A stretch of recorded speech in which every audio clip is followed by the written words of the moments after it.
Broadcasting to you live from the Orion Spiral Arm of the Milky Way Galaxy, the solar system planet Earth, North America, the United States of America, somewhere outside, because it's spring. My name is Brian Engelman. Today is Monday, May 11, 2026. And this right here, the thing that you are watching, it's called the TNAM Daily Show. TNAM Daily Show. What does TNAM stand for? The New American Media, TNAM, because the news always matters. On today's show, we're going to get into Indictment Day. Will Anthony Fauci be indicted for lying to Congress and lying to all of humanity? Dear Lord, Heavenly Father, my name is Inigo Montoya. Anthony Fauci's actions and cover-up have been directly responsible for an enormous amount of pain and suffering. The breakup of families like mine that'll never be made whole. Please deliver justice in the justice system with an indictment. Amen. Not sure how I'm going to react tomorrow unless Anthony Fauci is indicted today. Rand Paul is pushing for it. I appreciate it. Also, was 2020 provably stolen? Man, it seems like we're right on. You know that feeling when you get on a roller coaster? If you're in the front car and you were kind of there a little bit before everybody else. Goes up that big track, click, click, click, click, click, click, click, click. A lot of them are not clicky now, but when you reach the top, there's like this moment of pause. And then a slowing down while everybody catches up. And then inertia whips you down that first hill. Man, I feel like it's about to happen. From Obama to 2020, COVID, the riots, the theft, the coup, the traitors. Man, it feels like we're close. Let's keep going.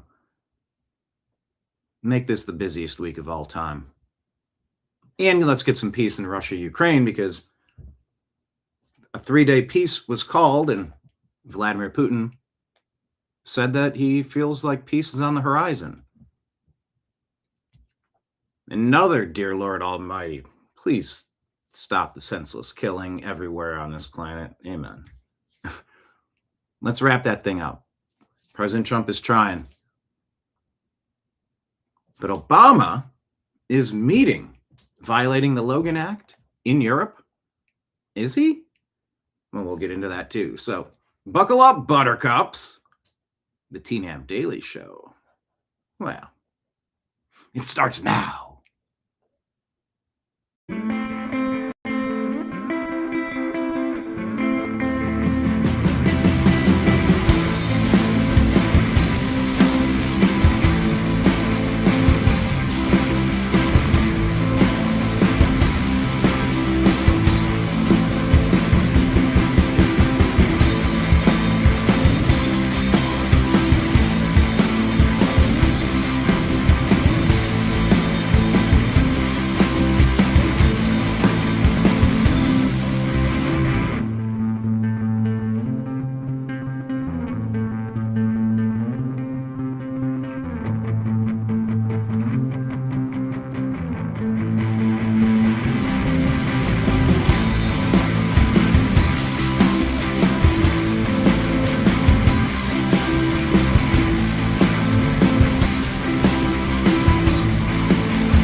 Guide to the Truth, thenewamericanmedia.com.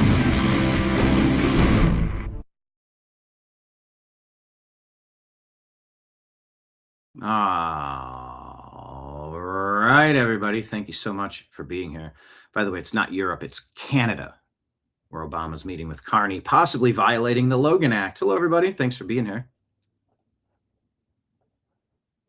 Hello, everyone in chat. Thrilled to have you. Thank you so much. Question of the day, what did you do this weekend? I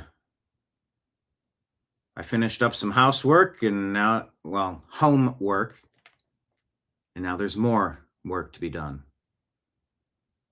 It sort of never stops. But you know what? It was a very productive day. A lot of yard work, trees, branches, bushes, flowers. Still haven't got a lot of seeding done. And I need to train the grapes. I have like a trellis, I think you call it. I got to build it. It's in a box and there's a million screws. I need to get one of those little mechanized little screwdrivers. That would be helpful. But yeah, took out a whole bunch of poison ivy. I survived. Knock on wood. But I think years ago I might have moved this stuff and touched it bare, and I think I might have weaved it into the fence line a little bit, maybe not even noticing what it was, or out of season. I don't know exactly, but got rid of that in about 5 places. So that was helpful. 1, 2, 3, 4, 5 places. Yeah. Peaches are coming in. We got a cracked branch in one, so I'm going to fold it down, crack it a little bit more, and put some soil on it and wrap it, and hopefully the roots will take root, and then I can snip that off and plant another one. They call it a clone. I'm learning this about trees. There's a lot of tasks that we can learn every month, every week, every day, every year. It's Nike. Just do it. Just do it. Everybody, make sure you hit the thumbs up button on the YouTube channel and keep your comments coming. As I mentioned earlier, I told you my name. You can just call me Brian the Bartender. Here I am. This is my bar, and I root for sports. Sports. Might do a show today about the Cleveland Cavaliers and the Detroit Pistons. Cleveland is trailing 1-2, has another game at home today at 8 p.m. Eastern. Might bring in Zach and might bring in Greg. We'll see how it goes. But yeah, a lot of news to get caught up on from over the weekend. So I say, let's jump into it. But yeah, I was saying I'm Brian the Bartender, and we're going to talk about all the stuff. You know, yeah, I'm the producer, I'm the showrunner, I'm the editor, I'm the engineer, I'm the on-air talent, I'm the all the things. But a lot of what I do is I find the stories I think are worth talking about. We put them on the screen. And then we just unpack it. A lot of different theories, a lot of different topics, a lot of different conversations. So make sure you're typing the conversations in while we deliver this program. Lake Leon with question of the day: tore out bathroom in the workshop, making it into a computer room. So will the computer room not have a bathroom at all? You discontinued the bathroom, or you tore it out and then you're going to put it back into a computer and haul off a bunch of junk metal to the neighbor so you can sell it for scrap. I too got rid of some poison ivy. Yeah, I put the gloves on, but then the gloves rip. You can have the big leather gloves with big rubber boots. You can have like big, they're not that bulky. They're fine for cutting the grass and working on stuff. And okay, you took out all but the toilet. Gotcha.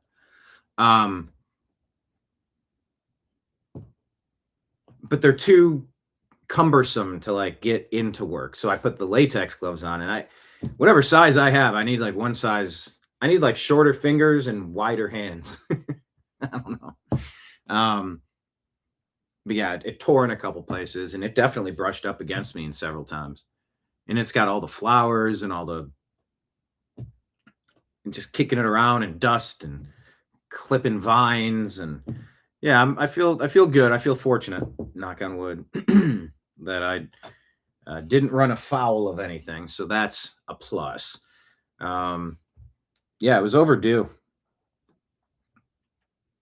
but it's all right. Every season, I've been here for a few years, and much like Los Angeles, you're there for a year and you notice things and you start working on some things and you work on some more. And then every time you cross something off the list, it's like, then you get more. So I was doing power washing, a lot of cracks in the cement driveway. And as I power washed it out, it became clear that there are some areas that definitely need to be repoured and reformed, maybe. It will be getting these pieces of chunks of concrete out and then repouring a form around it. Got to figure out what kind of rebar I want to put in it. I'll have to do something. I've done a little bit of rebar work out when I was in Taos, New Mexico, building earthships. But yeah, this is a pretty big concrete task. But yeah, speaking of concrete task, there's a lot of concrete to power wash. And it was the back patio, it was the front porch, it was the stairs, the walkway, the whole driveway all the way down, and then the sidewalk. Man, the sidewalk, you see the difference between a neighbor who cares and a neighbor who doesn't, an owner and a renter. Having this conversation about property taxes. Someone's arguing that, no, everybody pays property tax. I go, no, the renters don't pay. They go, what, do you think the landlords pay for it themselves? They just pass it on to the owner. I go, no, or to the renter. I said, no.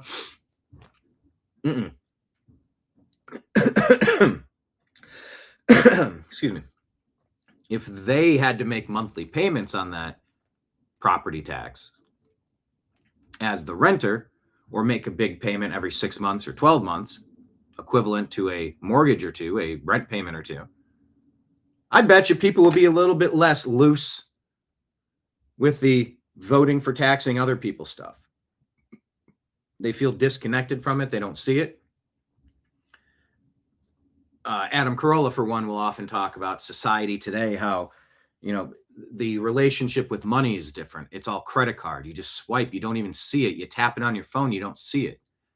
It's different, like getting a paycheck and getting a stack of cash and making deposits, and you have to physically move it around. So yeah, a lot of projects, but every year I've been here, I've you start with one thing, then the next, and the next, and there will always be things to do. But having phase one of that pseudo complete is fantastic. So very excited there. All right, let's get into the news. If you're not following the New American Media, you are making a big mistake on on Instagram. We are the New American Media, and we got so close to streaming, and they're taking away 10 followers a day. It is so rigged. It is so manipulated. The more we post, the fewer followers. And that's not because people don't like us. Like, rarely do you unfollow a page. I'll unfollow pages if they're, fraudulent, if they're fake, if they're telling you falsehoods. I just don't have much time for that. And I apply my like button liberally. Liberal. But follow us there, please. Additionally, I'll put this at the bottom of the screen. As your bartender, I work off tips. So please consider subscribing to the New American Media, becoming a monthly patron on Patreon at the New American Media. You can become a monthly subscriber on Rumble and YouTube. Thank you to everybody who has on every platform. And you can toss a direct tip in with a Rumble rant, tippity tap, a super chat, tippity tap, right there on your app. Just you're like, should I give 1,000 today? I'll make it 800. 500. 100. 50. 30. 20. 10. 5. $1. Whatever works. We'll take it all. You can do it right there. Just processed another moderate payment from Rumble, crossed over, dropped into the business account, which is good because the corporate bills came in. Good. It just goes from one hand to the other. Once again, physically, and I'm not touching it, but it's, the act of moving the money to pay the other person for the expenses of the things. Those are all viable options. I've tested them and they are working. But you can also do PayPal at fuzzinstallment@yahoo.com. Scrolling at the bottom of the screen. Venmo and Cash App is my name, Brian Engelman, Engelman. All right, let's get to the news. Eric Daughtry shows us this. Holy crap, a new congressional map has been drawn that shows what happens to America when districts are compact, fair in shape, account for actual population without gerrymandering. That would be 280 Republicans and 156 Democrats. It says law dropping, but I think it means jaw dropping GOP majority. Democrats have been cheating for decades, he says. Not just the VRA race districts that have been abolished by the Supreme Court, but cheating the GOP out of fair seats. We must keep redrawing and restore fair maps. Let's listen to President Trump. Did it come out just now? No, it came out this morning, but basically very much narrows the Voting Rights Act. Was it considered a win for who? A win for Republicans. I love it. But my question... This is a very good... We can end this news conference right now. Was it good for us or bad for us? It was good for Republicans. I love it. I want to read it. My question for you, Mr. President, is that some Republican governors have not responded in terms of what they're going to do. I guess early voting, for example, in Louisiana. Republican governors what? Republican governors. What about it? Early voting begins Saturday there, for instance. Should they redraw the map in the next couple of I would. I mean, it depends. I mean, some states don't need to redraw, and some do. I mean, I know what the concept of the rule, I just haven't seen the result. Yeah, I would say generally I would think that they would want to do it. Some are greatly helped and some, didn't make much difference. Yeah, I would say they would do that. They have time to do it. Yeah, please. You haven't seen it. When did it come out? Just now? So stay tuned. Which mayors are going to, or which governors are going to redistrict? I mean, they all should, because the current way is illegal. You call a special meeting, do it. That's it.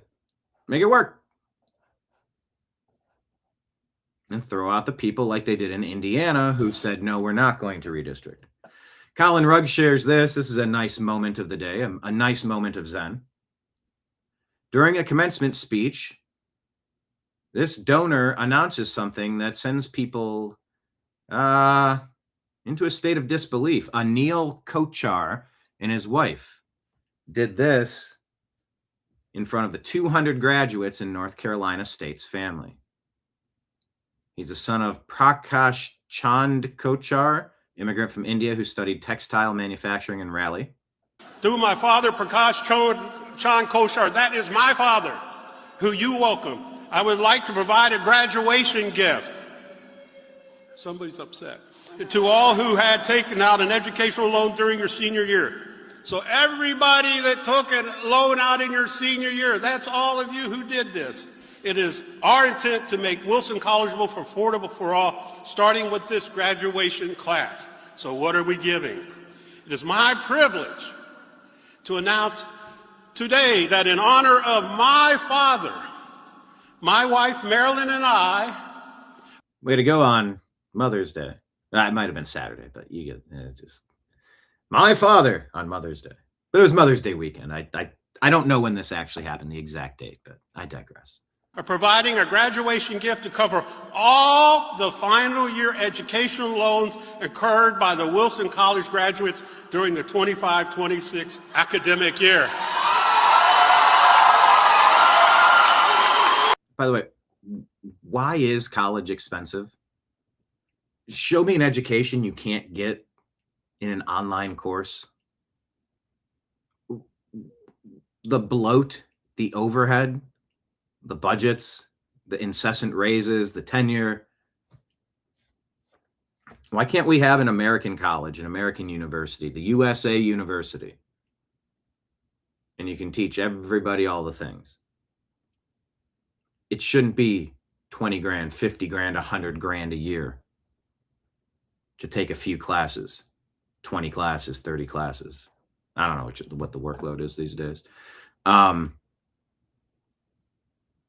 It's all a big grift.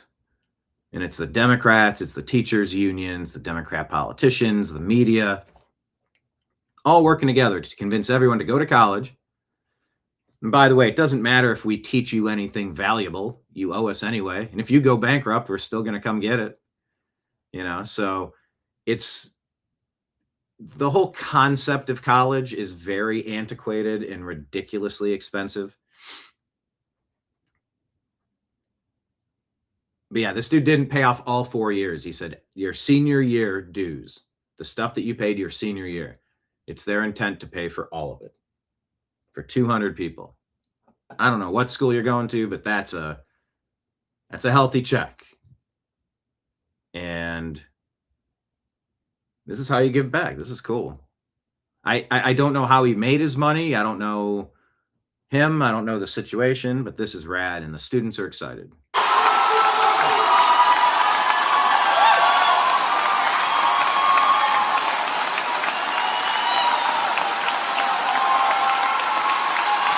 That's a good way to get a standing ovation. He's pandering. That's right. That's right. This is it. This is the day they wash my debt away. Oh, happy day. We've washed the debt away. Let's hear it one more time for these great students and what we're allowing them to do. So my wife and I hope as you leave Reynolds, we unshackled some of that so that you can go out with greater freedom to pursue your goals, take risks, build lives, and work so hard to achieve. Graduates, the world is waiting for what you create with no friggin' last year debt. Congratulations to 2026. Time to go forward and let your inner spirit guide you to create extraordinary impact on the world. Go get them. Wilson for life. Come on, Wilson for life. Wilson for life. Wilson for life. All right, thank you. It's a nice story, a palate cleanser. To my father. Good job. The White House released this. UAP files release. U.S. Central Command submitted a report of the unidentified anomalous phenomenon consisting of 1 minute and 46 seconds of video footage from an infrared sensor aboard a U.S. military platform in 2013. That looks just like what you'll see in Catholic stained glass windows, old religious texts. Who was that? Ezekiel that talked about a wheel within a wheel? What was Enoch talking about? I mean, it's like a cross and it's a circle. What is that? Is it glare? I don't know. But the White House is slowly releasing some files. Like Leon chimes in and says, oh, that guy? Yeah, he made money from the Quality Leering Center. Yeah, that's how the Democrats make money. Look, I'm just so hopeful, and we got into the finances. We figured out U.S. aid and Black Lives Matter and the riots and the Democrats and the NGOs and the nonprofits and the Medicare fraud, the Leering Center fraud, the child care fraud. It's everywhere. And you just hope that we're going to do the right thing with all that information and indict the people that have been robbing this country blind and shoving inflation through the roof. Get rid of the waste, theft, and abuse, and tell me, what would happen to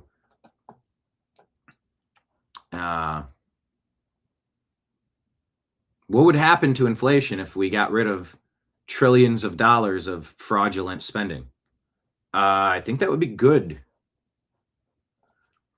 What's up, Observer? How are you? Observer, are you here often? I don't recall. Are you someone I know, or are you someone checking in for the first time? Dropping a comment on our YouTube channel. Everybody hit subscribe, hit the notification bell, hit the thumbs up button, the like button, please. Observer says, in the class of 57, had its dreams. We all thought we'd change the world with our great works and deeds. Or maybe we just thought the world would change to fit our needs. What is that from? Was that from the commencement speech? Or is that a poem about something like that? It's good. Like Leon says, all the fraud and no indictments. Yeah. 2 for Comey. Clapper Brennan, do they have one yet? Fauci's right-hand guy. I mean, it's time. It's 12:55. Drop the indictments on Fauci. We shall see. Anyway, this UAP stuff is interesting. And it is interesting how few people seem to care, said one of the commenters.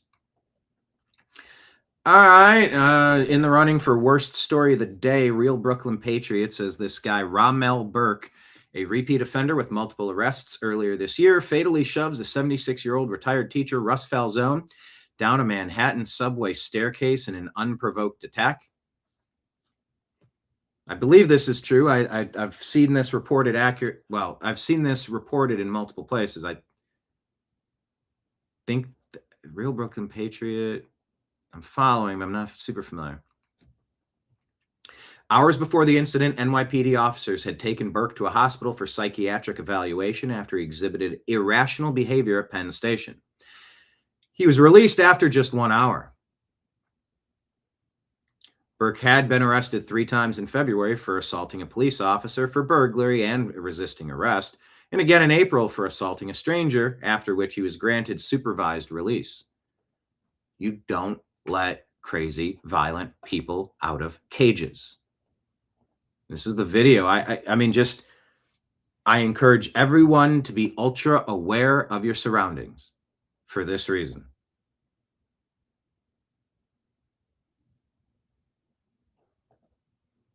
Racist attack, young black man, old white dude, snuffs out his life and then starts pointing and pointing.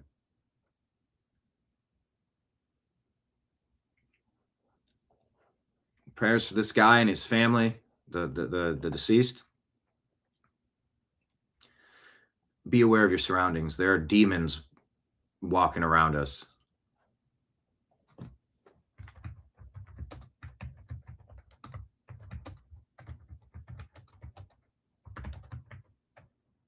I'll say demons exist, so we must be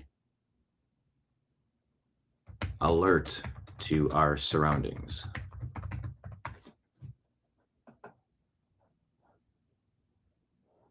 Ugh. Yeah, why aren't we having public executions in Times Square after a fair murder trial, of course, to send the message? This is madness.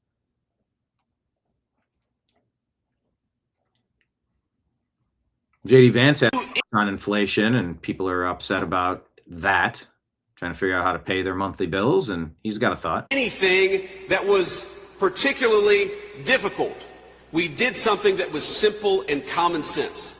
And I think that's what defines the Republican Party in Washington right now, is it's simply about common sense. You want to lower the cost of homes for American families? Here's a simple thing. Why don't you stop giving 30 million homes to illegal aliens? Why don't you seal the border and make sure those homes go to American families for a change? That's how you lower the cost of housing. So, to the people who say, oh yeah, Marco Rubio is clearly the front runner for 2028 and something about Vance. Vance is good. I see Vance, and Vance is good. He's an excellent communicator. Yeah, imagine what would happen with 30 million less people. People that snuck in, not people that were born here, not people that are from here. Imagine what would happen in our society. All right, Paul Sperry put this out. He says, developing. Federal investigators are looking into a possible connection between arrested would-be Trump assassin Cole Thomas Allen and Stacey Abrams's Fair Fight action, as well as the radical Black Lives Matter. Developing. So I don't know what we can make of this. I do know Paul Sperry is fairly well connected. He usually hovers over the targets on his posts. And this is now on our radar.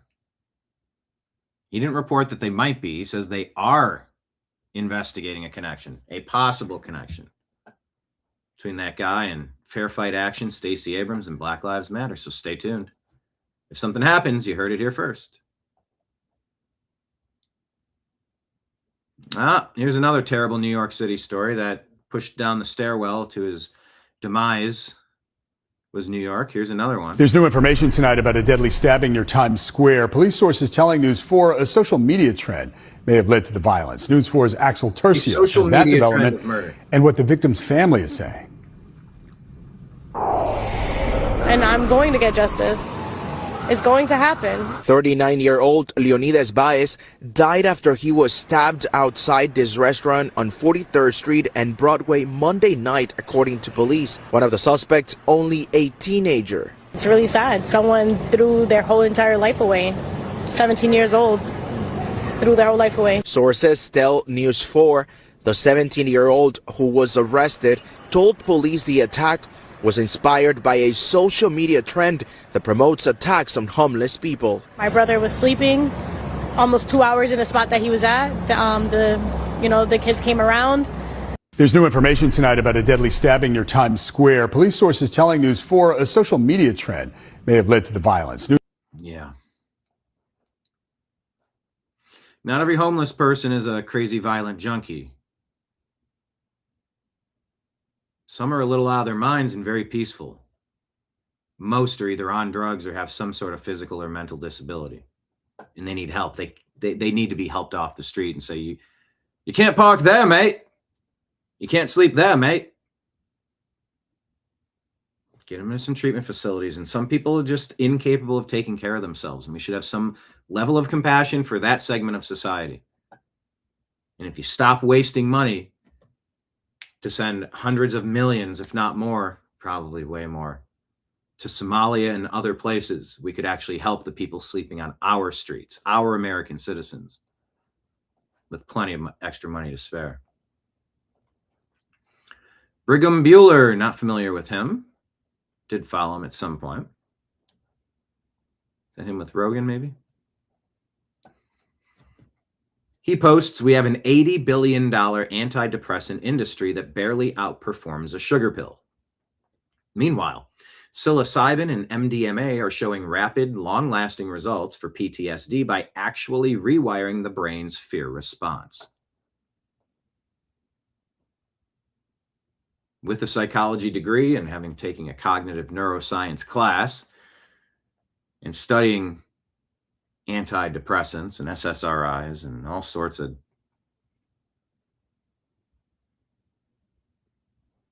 I would be very curious, very interested in exploring MDMA and psilocybin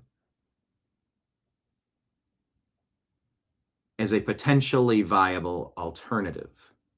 I think that's fair to say. I don't need to put up any medical clause for that. CDC.gov. WHO.int. Go to those places for countervailing views. I said it, but in a voice. This guy, Seattle man, throws a rock at an endangered monk seal while visiting Maui, and residents teach him a lesson. And then local and state officials are seeking federal prosecution. You've all seen the video of the monk seal that almost... Right up here, the guy throws that rock. I mean, if it didn't hit this monk seal, it almost did. I don't know why you're throwing heavy rocks at creatures. Got hit by the rock from the tourists who threw it. If you didn't, here it is again. And we've all seen, or some of us have seen, environmental activists, I like to call them, who took matters into his own hands to educate what might happen if you mess with our land. Or I guess this guy got roughed up. I think he's getting punched in this top right video here. Then he goes on to say right here, he's like, well, our attorneys advise, definitely don't use violence. And it pans over to the attorney, and she is grinning and smirking. Or the animals. And yeah, he's getting punched up here in the top. And our attorney over here wants to make it clear we don't condone violence. But we did make a letter of recognition for Mr. Ambassador of Aloha. I know everybody's trying to keep him anonymous. The guy who's throwing the punches against this guy, they're trying to keep him anonymous, and they're giving him a declaration, a commendation. And I do just want to say that from our caucus, we see this all the time with people with a different type of mentality coming in and destroying our stuff, essentially, in this case, animals.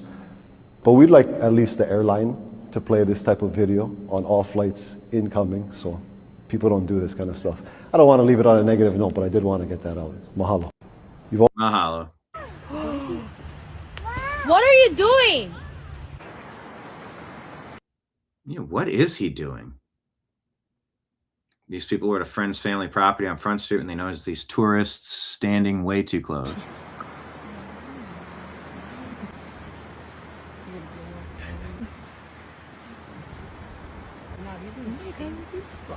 Hunting is one thing, but just damaging ecosystems for fun. You have fun by killing things. Like that's messed up. It's one thing to hunt and harvest the meat, throw it in the freezer, cook up backstrap steaks on the deer, use the pelt, taxidermy the head, whatever. That's one thing. It's not killing for pleasure. People that enjoy hunting appreciate the fact that that's how we're wired, and we do need to keep that skill alive. That's not wanton, random, reckless, unnecessary violence. It's just not. And this dude here. Yeah. What the What are you doing? So messed up.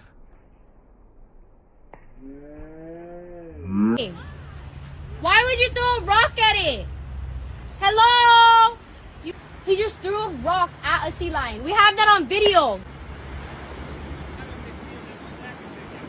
Why would you throw a rock at it?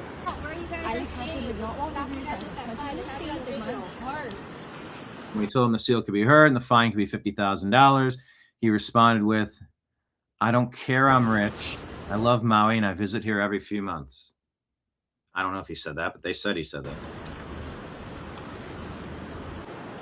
Yeah, I don't think you're going back now. There's if you go on DNR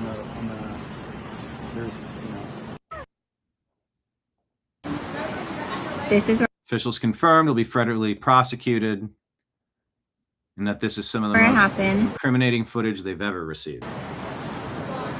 Good job. In the burn zone. I don't, in the burn zone too. I do not like, it kind of looks like my driveway. I had so many weeds growing up through it, and every weed that gets a little bigger pushes the root system a little deeper to further widen the cracks. Yeah, it was a lot of work. Right in the middle of Lahaina.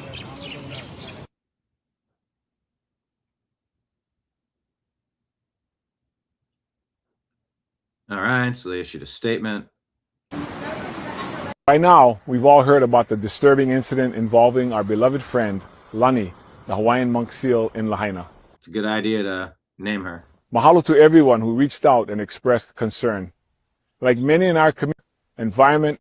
First at 5, the rock bombing of a monk seal in Lahaina has sent ripples all the way to Washington, D.C. We've learned there's a federal criminal investigation. Our Mahalani Richard. And then turn the case over to the National Oceanic and Atmospheric Administration, NOAA, which has taken the lead on the case. Bisson says he wants to make sure the man is prosecuted to the fullest extent of the law, and he's spoken with federal and county prosecutors. What appeared to be the man getting a beating. Well, we asked the Maui Police Department about it, and they said they had no record of reported disorderly conduct or assaults related to the monk seal incident. They're like, we didn't see nothing. Bisson said a violation can be a misdemeanor under federal law with up to a year in prison or a felony under state law with up to 5 years. H&N contacted the man but did not hear back. As for Lani, Bisson says she's been seen since the incident. NOAA says it can't say if she was harmed since the investigation is ongoing. Mahealani Richardson, Hawaii News Now. What appeared We do want to warn you this next story may be disturbing to some. I was like, okay, state officials are now confirming they Federal investigators detained a 37-year-old man. All right, well, screw that guy. Seal steaks. What'd you do this weekend? Question of the day. I was out clubbing baby seals. I needed some steak. All right, so we'll keep our eyes peeled on this story. I don't think this is going away quick. I'm sure Seattle Man will eventually have a name. Trad West. What is this? El Salvador's president. Let's see. Bukele? Let me do a search on this.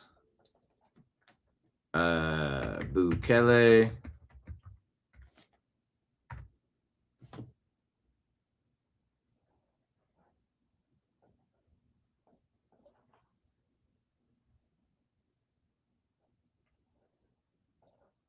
Well, I don't know if this exact quote exists, but I did pull this up pretty quick, and he's having the same exact conversation. We'll hear his, well, no, let's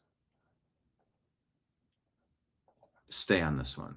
Trad West reports El Salvador's president stated that the gangs they hunted and arrested in El Salvador were Satanists. They put a quote, says there's a spiritual war and there's a physical war. If you win the spiritual war, it will reflect into the physical. Our victory is because we won the spiritual war. To the question of how he changed El Salvador, he answered, we pray. Now, I don't know if that's a legitimate quote. I just don't believe quotes anymore. Nothing personal. I just don't believe them. But when I typed Bukele and Satan, this came up, and it's very similar to what he's talking about here. Where's he at? At the first National Prayer Breakfast, 74th National Prayer Breakfast. The gangs didn't just murder, rape, extort. They also worship Satan. Straight up, literally. Many people don't know that our enemy was not just a flesh and blood, but a spiritual as well. When we went to their homes to arrest them, it looks a little AI, but I think it's real. We discovered altars they've been using for satanic rituals. This is well documented. All right. Yeah, I believe we've played that before. It is a spiritual war, everybody. You're going to push an innocent man to his demise down subway stairs? That's a demon.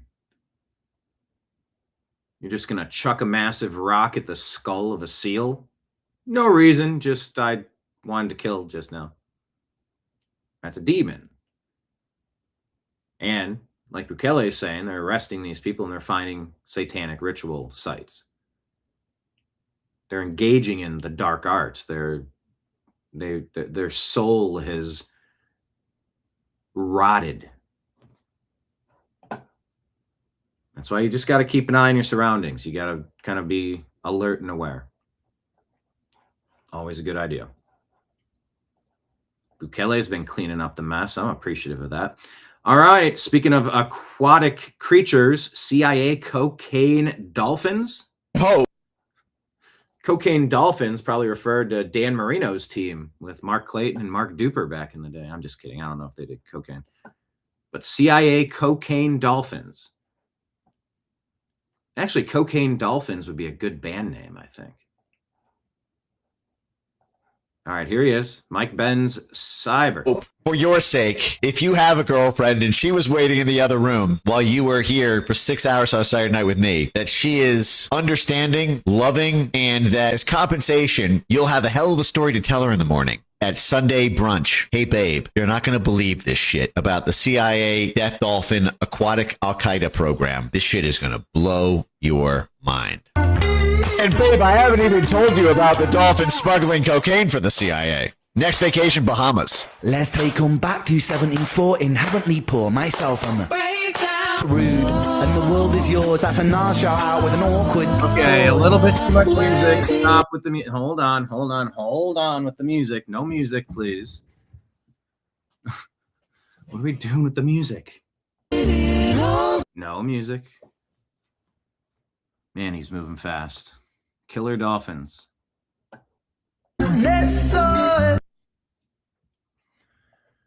Dolphin program secretly operating as drug dealers and smugglers.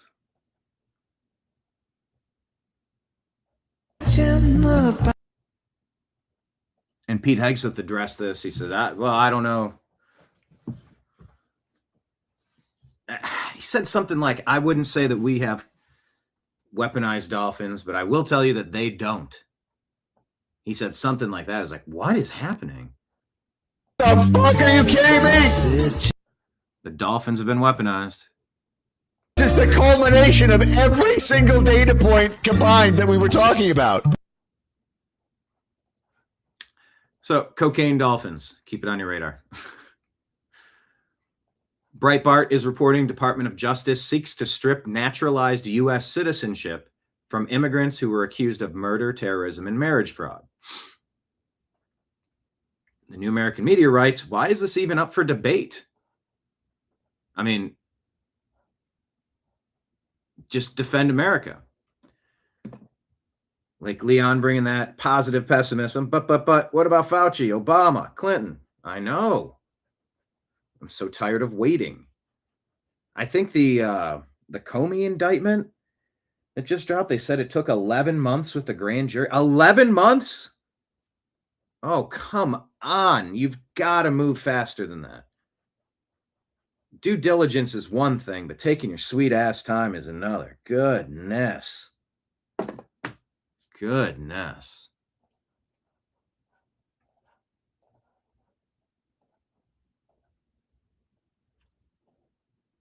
Now, you remember Gene Hackman and his wife. They both passed away. Remember that? Man, was that a year ago? 9 months ago, maybe? Remember this. For Miss Betsy Hackman, aged 65 years, is hantavirus pulmonary syndrome. Gene Hackman's wife died of hantavirus pulmonary syndrome. The manner of death is natural. The cause of death for Mr. Gene Hackman, aged 95 years, is hypertensive and atherosclerotic cardiovascular disease. For Miss Betsy Hackman,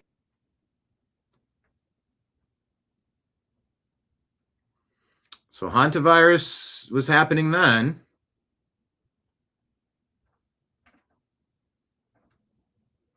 But it wasn't a huge story like it is now.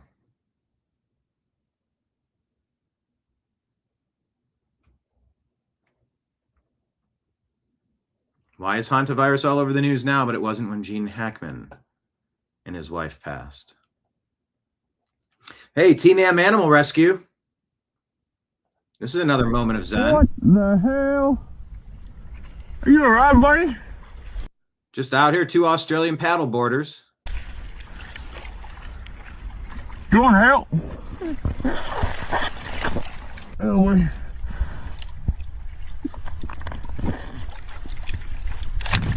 We have on Facebook TNAM Animal Rescue. It's a private group. Feel free to ask to join the group. We'll let you in. They're private groups. Yeah, TNAM Animal Rescue is one of my favorite groups among the 50 or so that I run.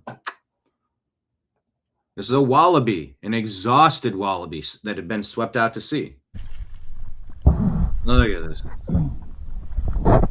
It is struggling. Was very close to his. You are in the wrong place, oh kangaroo. You're in the wrong place. This is probably the first ever surfing kangaroo. It's got a stowaway. Stowaway. Sure they weren't expecting it. Alright.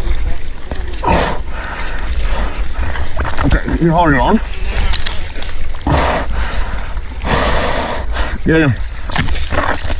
Get on. Get on, buddy.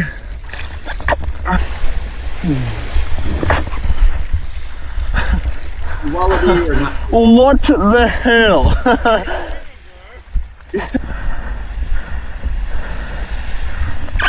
Stomach alright? Oh, here's some cats. Oh, buddy. That thing was exhausted near death. Yeah, it's so cold as fuck. It's so weak. Yeah. I mean, it's almost gone. The wallaby's thanking her rescuer.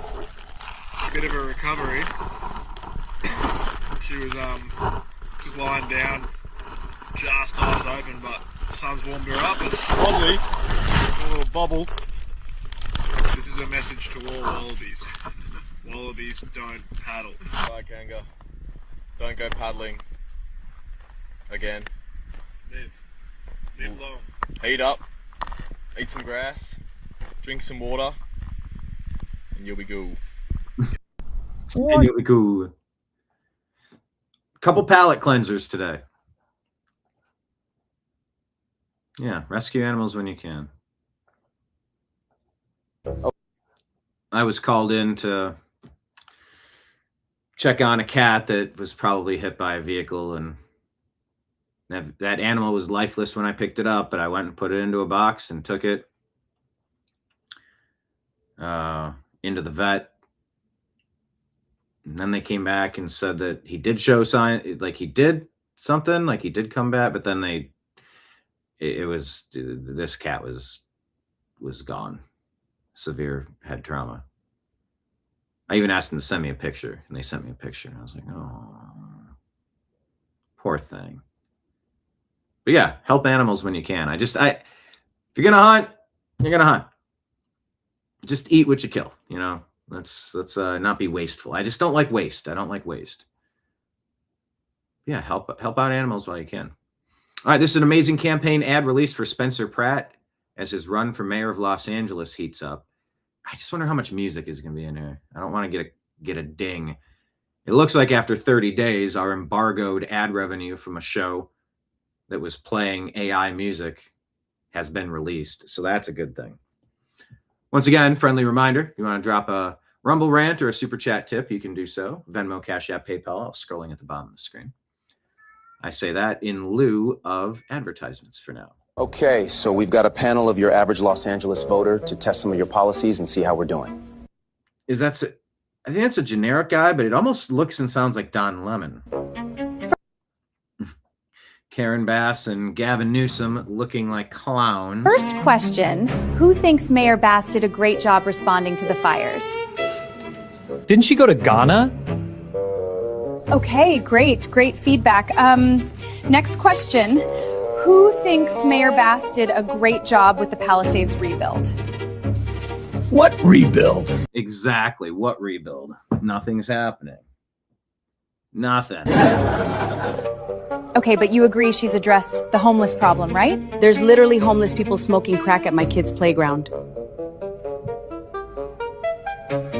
Ask them about raising their taxes to pay for crack pipes for drug addicts. Nobody wants any of this. We just want to feel safe, our loved ones to be safe. We just want a safe, clean community. That's it. We don't want any of your other crap. Regular neighborhood maintenance, common sense. Fuck. Pratt's gonna win, isn't he? We should probably skip the next debate. Okay. Let's see if they do skip the next debate. I'm pulling for Spencer Pratt. Big time.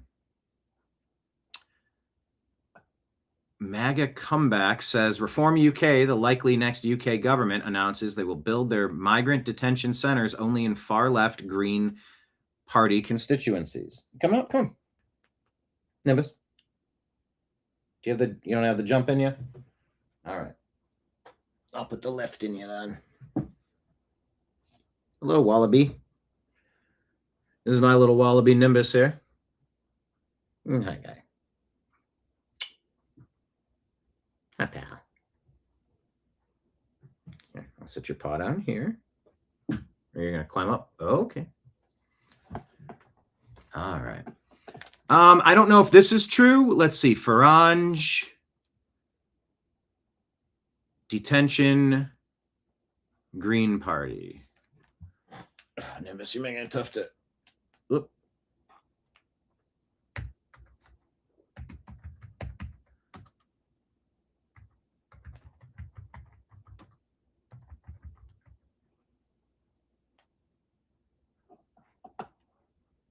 Okay, this does seem to be accurate. Hey, no biting. What are you doing, bud? Don't be weird. Nimbus has got like a biting thing. Why can't I see the buttons?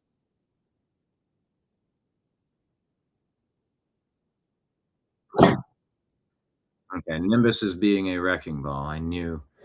This is why I usually keep the door closed, but I digress. Here we go. It's a news report from Talk, Julia Hart. Given that the Green Party is so in favour of open borders, we're going to put them in green areas first. And what has been fascinating and most telling is the response from the Green Party saying that this is a threat, saying that this is somehow a bad thing. But how on earth can it be a threat to send and build a camp in an area where people have voted Green when the Green Party believes in open borders? The Green Party thinks that anyone at all should be able to come to our country, live here, not just for free and never face any threat of deportation, but actually be given a basic income from British taxpayers to live here and be given a free home. That is literally their policy. Insane. And now they're saying it would be a terrible thing if people who arrived here illegally were in detention camps behind bars. They're already in our towns and cities and villages, but they're wandering freely. Mine, for instance, are wandering freely from the Holiday Inn on the High Street and all the local bedsits that they've been put in. Wouldn't it be better to have them behind bars if they're not actually legally allowed to be here and were facing deportation? I mean, this is hope for Europe. This is hope. Well, they couldn't flee. They also wouldn't be free to commit petty crime, to work illegally, and indeed to commit serious crimes like rape and sexual assault, which we've seen far too much of. But the Greens and unaliving of people seem to think that somehow this would be a threat to local people. But if they actually stand by the policies they claim to believe in, surely they would welcome these people with open arms. They would probably lead marches to these camps to unlock the doors and open them freely into their local communities and indeed into their own spare rooms. There's a really easy way of telling when people are complete hypocrites. It's when they act with complete hypocrisy. And that is what the Green Party are doing. I've absolutely loved this policy. It is politicking. It is a gimmick, absolutely. But it's basically calling the bluff of the open border zealots who, well, they talk a good game, but when it actually comes to being on their own doorstep, they don't like it quite so much, do they? No, they don't, do they? Lake Leon says, yeah, all that money in Los Angeles that was raised for the fires went to the others, not to rebuilding. That's a criminal act, in my opinion. How about it? Go after him, prosecute him. Good job, England. Reform UK. That is the way. All right. Defend Europe. Here's something to consider. Will Robinson put out a post. I've read a couple things from Will Robinson. It's just gets me thinking. I don't know who this guy is, but if it weren't for Elon Musk, who is this guy? What's it say? I don't know. If it weren't for Elon Musk, your children wouldn't have much of a future worth fighting for. He's protecting us in ways most people will never fully understand. He's constantly analyzing behavior, vetting the people building AI, and refusing to support anyone who isn't fundamentally pro-humanity. Elon believes there are billionaires who would genuinely prefer a world full of robots and very few people. He believes we can coexist, that there's plenty of room for both humans and the technology that we are building. Look at his track record. He launched OpenAI to keep advanced AI out of the wrong hands, then walked away when it stopped being open. He risked his own companies to audit the government's black budget programs through Doge. He purchased Twitter because he recognized advanced algorithmic suppression and control technologies being used against the American people. And now he's enabling Anthropic to develop better AI because he personally interviewed and spent significant time with their CEO and decided they actually want to benefit humanity. He's playing chess in a complicated and rigged game, and he's still moving forward. That alone should inspire every one of us to be bold, no matter how complicated or scary the moment feels. So, on that point, gratitude toward Elon Musk. Do you agree or do you disagree with Will Robinson's take?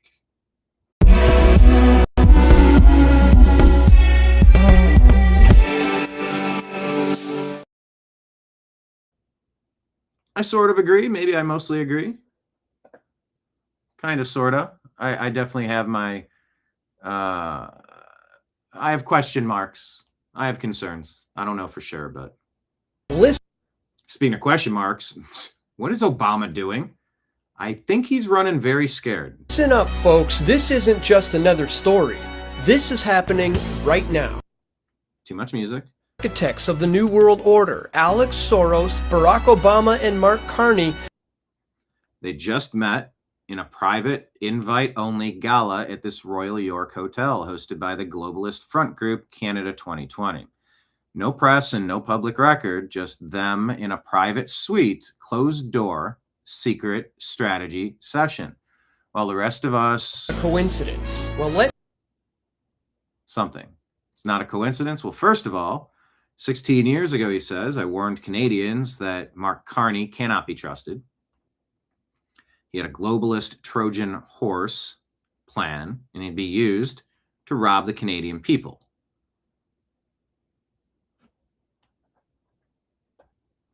Obama, Carney, Soros.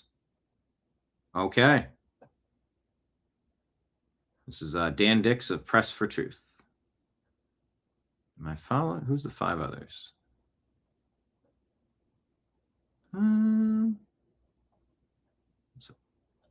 Some backup accounts for her. I'm good. Is Obama violating the Logan Act? Maybe. Except he might be getting surveilled at this point instead of doing the surveilling. Dale Stark says there's nothing more frustrating than trying to explain to your left-leaning friends that their entire worldview is based on a series of well-funded scams. Danger, Will Robinson, danger. Yeah, I do think that when I see his name. Yeah, but is there anything more frustrating than trying to explain to your left-leaning friends that their entire worldview is based on a series of well-funded scams? There's a lot of people that feel very passionately about things that are just not true. And it's mental abuse. It's brain damage. It's abuse. You can watch this post. It's 2 minutes, 50 seconds, but he plays a video where he, well, can I forward through it? I can't. I'm not going to watch 3 minutes, but he plays footage of what appears to be some objects hovering over a piece of land and then taking off. And as they take off, the crop circles form. I don't know how reliable or accurate or verified it is, but it's interesting. If you want to watch it, it's on our Instagram. LA mayoral candidate Spencer Pratt discussing City Hall. But in just the sense, it's an easy way out. Oh, we're solving this. We're working on this. Two ways you can look at it. I think they're all criminals. Thankfully, I've talked to the Justice Department sources, and city officials are going to go down. They are complicit. Here's the hard part about catching these people. They're literally taking money with poker chips, goods and services. Criminals are smart now. They're not just saying, Zelle me the money. Right. But from my sources, we are going to see actual city officials go down. Not quick enough because they got to frame these people up. But again, how does Spencer stop this when he's mayor? I've met with the criminal investigation team at the IRS 6 times. First week in office, you bring all of them in. We audit every NGO, every document that hasn't been shredded. Now, some people, insiders at City Hall, have told me, they're shredding these documents. I have more faith in my criminal investigation team. They'll be able to figure out without the documents, even if they're shredded. But that's what's happening. They're shredding the documents. So let me ask Karen back. But in go get them. That'll be the comment. Go get button. It's the only way you save America is stopping this crap. And it's happening. Just assume it's happening everywhere. All right. Vladimir Putin. Is he speaking in English? Которая продолжается до сих пор. Я думаю, что дело идет к завершению, но все-таки это серьезная вещь. This has been reported several different places. I'll mute it. Official MAGA news says Vladimir Putin declares that the war in Ukraine is on the verge of ending following the resounding success of President Trump, who secured a massive prisoner exchange and a temporary ceasefire. Putin stated clearly, I believe the conflict in Ukraine is heading toward a conclusion. Trump has already announced that he will resume the definitive talks to end the war as soon as the deal with Iran is finalized. Fingers crossed. Right, buddy? Yes. He's so sweet. I had him at the vet this week, Nimbus. And the vet said, he's the oldest cat that we treat. I'm like, he is? Special guy.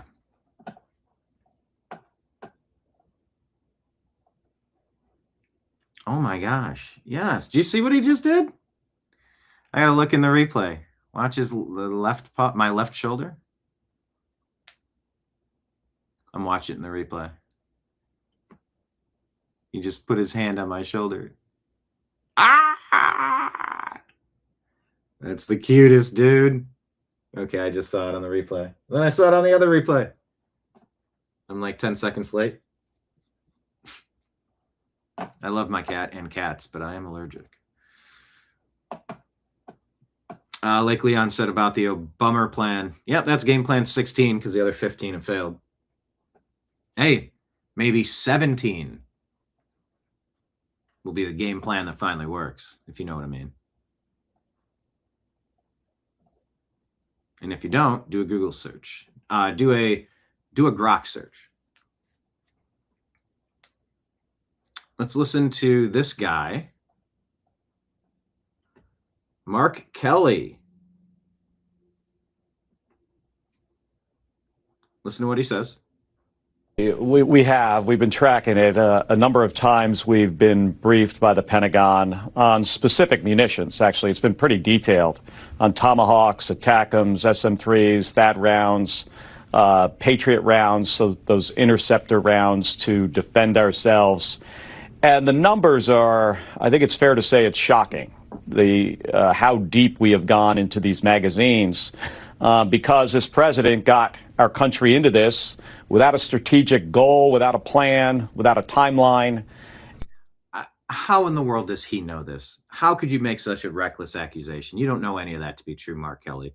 I think you're a traitor, Mark Kelly. And because of that, we've expended a lot of munitions.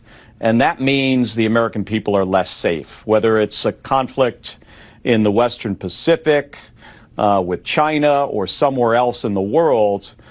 The munitions are depleted. You may have seen me ask the Secretary of Defense this question about how long it's going to take to replenish. We're talking about years. Well, you know, Admiral Paparo, the head of U.S. Pacific Command, was recently asked in front of Congress about American readiness and whether the diversion to the Middle East was hurting it. He said he did not see any real cost on our ability to deter China. From what you have heard, when you say it's shocking, do you think that the U.S. would be able to defend, for example, Taiwan if China tries to move against it? Or are you saying we are not in a position to do that right now? Well, it all depends on the length of a conflict. You know, conflict that lasts a matter of days or just weeks. I think we're well positioned to do that. By the way, Secretary of War, according to Eric Daughtry, Pete Hegseth, just opened a Pentagon legal investigation into Senator Mark Kelly for possibly openly leaking classified briefing on CBS Face the Nation. Topic was U.S. weapon stockpiles, info that could help our enemies expel him traitor, says Eric Daughtry. Hegseth says Captain Mark Kelly strikes again. Now he's blabbing on TV falsely and dumbly about a classified Pentagon briefing he received. If a conflict goes on for months or years, when it takes years to replenish some of these munitions, of course we're going to be in a worse posture than we otherwise would be in if this war in Iran didn't happen. And by the way, Margaret, what are the American people getting out of this? I mean, this president said he wasn't going to start any new wars. He was going to bring down costs. He's done exactly the opposite. War against Iran, costs on everything are up. Yes, Margaret, we have. We've been tracking it. A number of times we've been briefed by the Pentagon on specific munitions. Actually, it's been pretty detailed on Tomahawks, ATACMS, SM. So stay tuned on Mark Kelly. Like Leon just wants to start the indicting, get the process started. Go after Fauci, too. New York Post reports 8 of the 46 UFO videos sought by Congress appear in upcoming documentary ahead of their official release. And remember, Steven Spielberg has a disclosure movie coming out. What is it, June, July? So buckle up. Senator Bobby Kennedy here talking about the World Economic Forum with Glenn Beck. Where do you stand on the WEF, the World Economic Forum? It is like, we shouldn't be paying any attention. It's a billionaires' boys club as arranging the world to shift wealth upward and to clamp down totalitarian controls on everybody else. And now they got the capacity to do it. They got all these countries running around doing what they tell them to do. It's astonishing to me that, these people go to Davos in their private jets. Yes. And they're able to tell these world leaders, how to govern us in ways that eradicate our constitutional and civil rights and constantly shifting wealth. I mean, COVID, we shifted $4 trillion of wealth upward. We closed all the little guys. Yeah. And Home Depot was open, and Google, and they're all colluding with each other to censor the people who are like me who are complaining about it. All right. So just keep in mind with the globalists, the Obamas, the Soroses, the Carneys. Always be leery of Carneys.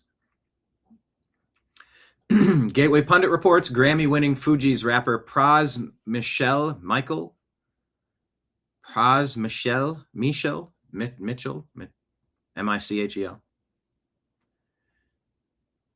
he's reported to federal prison to begin a 14-year sentence for illegally funneling millions in foreign money into Obama's 2012 campaign.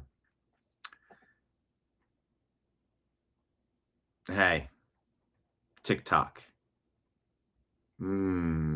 Please. Lake Leanne says RFK sounds worse than he has in the past.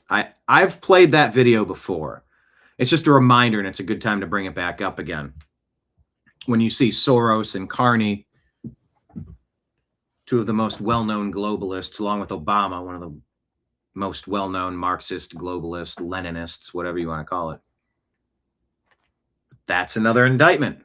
Another one tied to Obama. Oh, the walls are closing in, they used to say. Maybe they actually are on Obama now. Now, here's an interesting idea from Jack Posobiec. If we're going to have data centers, set that aside. So if we don't want them, fine. That's that opinion there.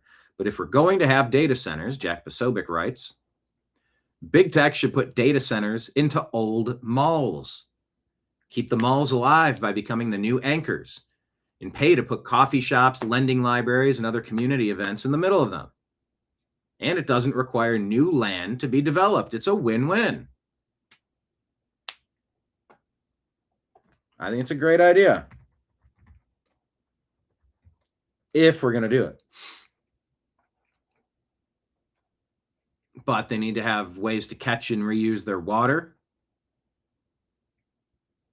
And they need to have their own power centers, their power generation centers. You've got to build a small nuclear plant right there, and they can be made pretty small these days. Put it into a Macy's with plenty of room to spare, I think. Let's ask Grok.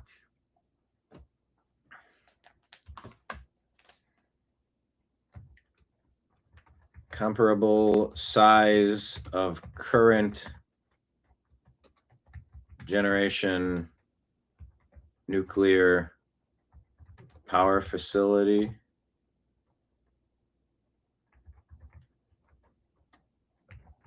Compares to a McDonald's.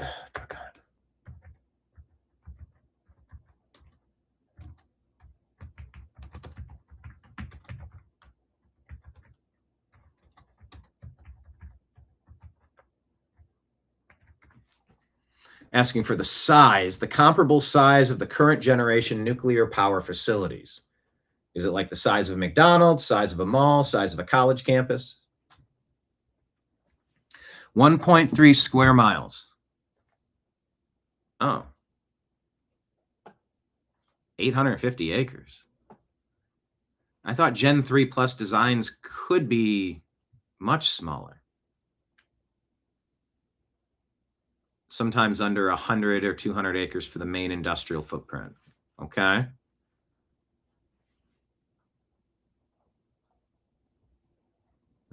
What's it consider? Shopping mall, 150 plus acres. A GW nuclear site is roughly comparable to 5 to 15 large malls. College campuses, 100 to 500 acres.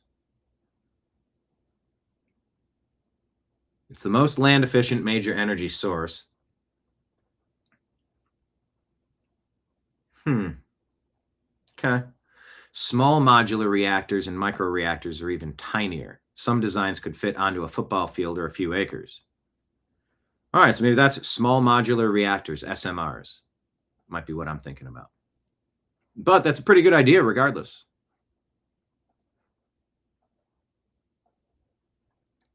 President Trump has 2 words to save the American border. As straightforward as securing With, is this Cheryl Atkinson? the border seemed to be once you got into office, it almost implies that another president could reverse it as quickly. And that's terrifying. Is there any way to protect against that in the future? Yeah, vote Republican. It's very simple. As straight. It is pretty simple.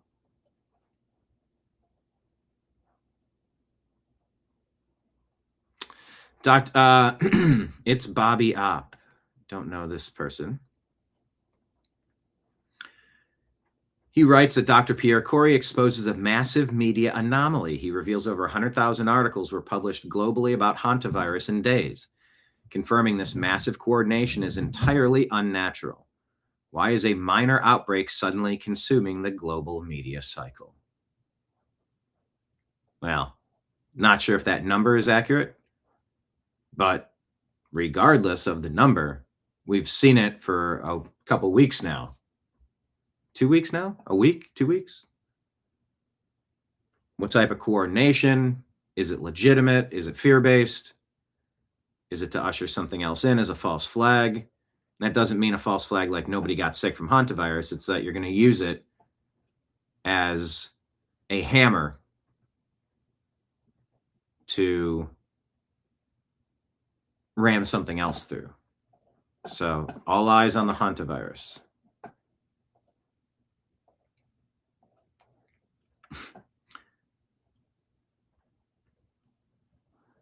No thanks here, writes this. A few weeks ago, I joked to my husband that Spencer Pratt's campaign is basically, quote, in LA, it should not be okay for adults to pull down their pants in front of preschoolers, end quote. Today, a man pulled down his pants and enthusiastically spanked himself next to my child's preschool. I've told you about the crazy people in Los Angeles that need to be committed. They need to be off our streets. They're not safe. It's not safe for them. It's not safe for any of us. And that's not okay. Lisa replies, vote for the candidate who won't let people pull their pants down in front of preschools is where we're at now in Los Angeles. Vote Spencer Pratt. Democrats are the problem almost everywhere. They protect the worst stuff, the worst people, the New American Media wrote.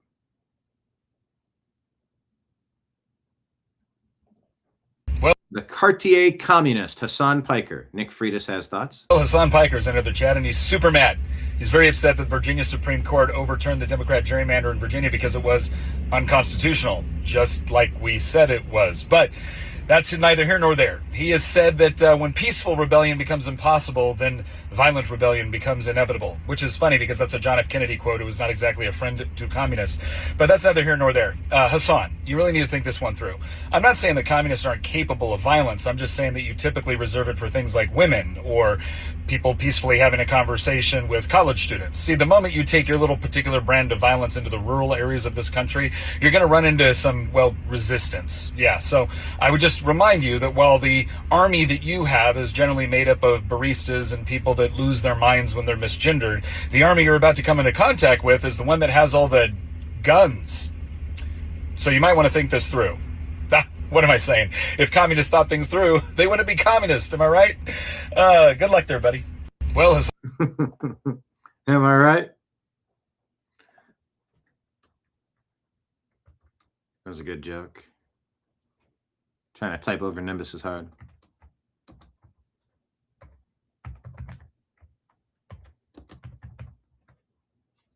Am I right?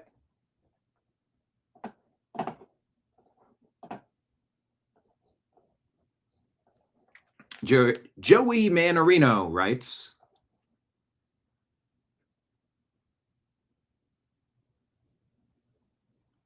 yeah, Nimbus was meowing from outside the door, so I let him in.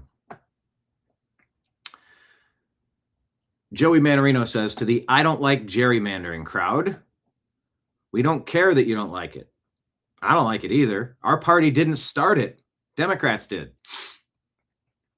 Illinois and New York look like Tetris boards, and they have for years. California has been a scam for decades. The entire upper northeast of the country has zero Republican representation.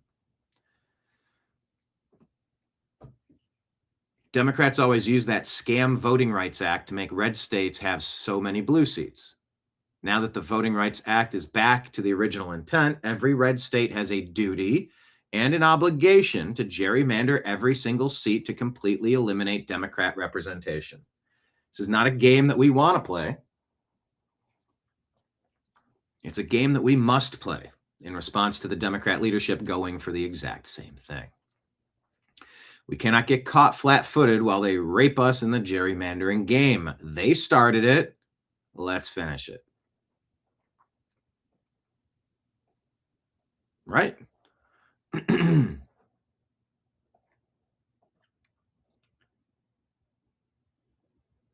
Oh, another Spencer Pratt ad. He's got the best ads.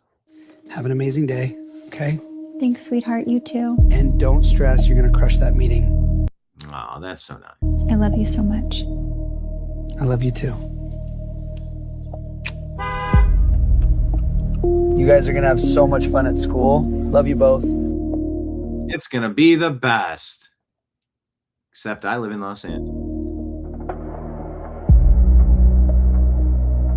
He's wearing a shirt of his wife, Heidi Montag shirt. He's got hummingbirds on his hands.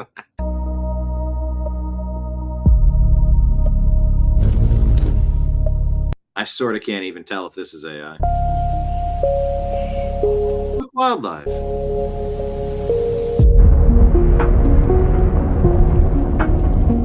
Where the hell is everyone? And Los Angeles is on fire. There should be planes on this already. Almost like it was set intentionally, which it was. I wonder who that guy was representing. Yeah, it's pretty big already and not that far from us. I'm going to swing by the kids' school and pick them up just to be safe, okay? Too much music. Today, all right, sweetheart? Everything's going to be okay. Don't worry.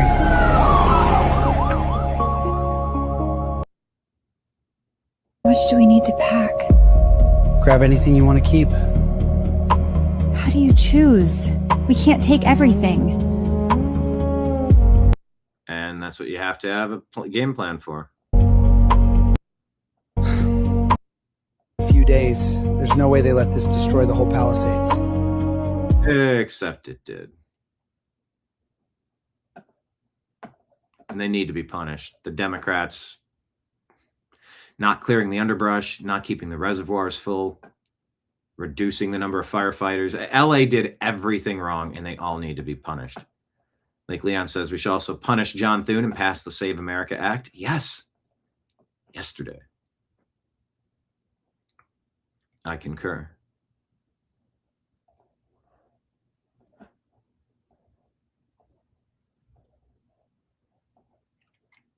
What are Republicans standing for anymore? I mean, we know, but Lindy Lee will lay it out here. Exactly why they're wasting time on this stupid piece of legislation. It's because everything they have done has abysmally failed. Not just kind of failed, but catastrophically. They tried to pass healthcare reform last year, completely failed that. They tried to hold... More music. Tried to hold DHS funding up in order to implement nonsensical immigration reforms. They completely face-planted on that as well. It's been a string of titanic failures, one after another. They had these really gimmicks, is really all they have.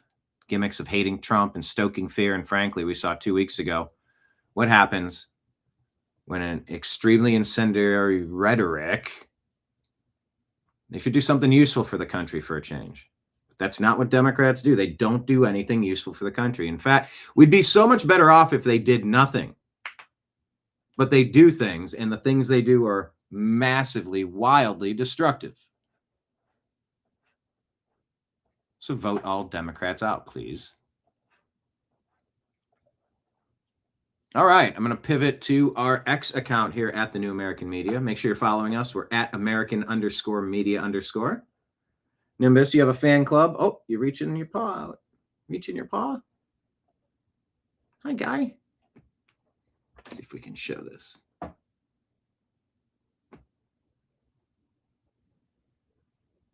And now for your moment of Zen. Giving Nimbus a massage.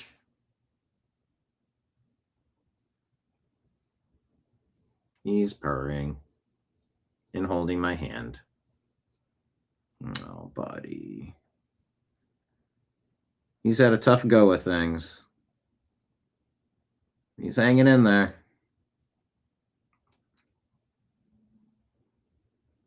He has some bad days from time to time, but we're fighting.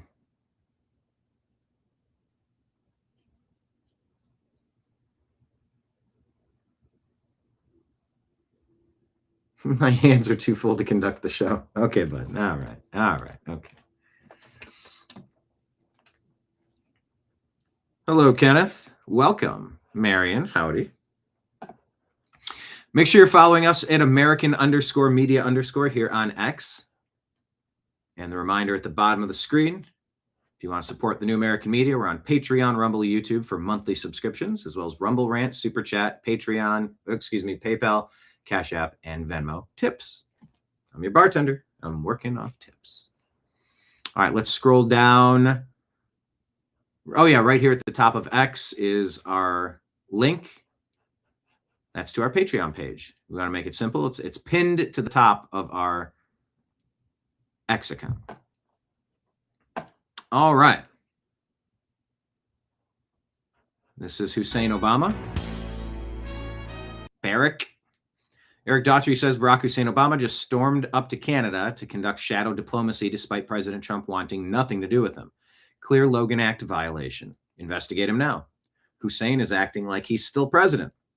The great divider. Nick Sorter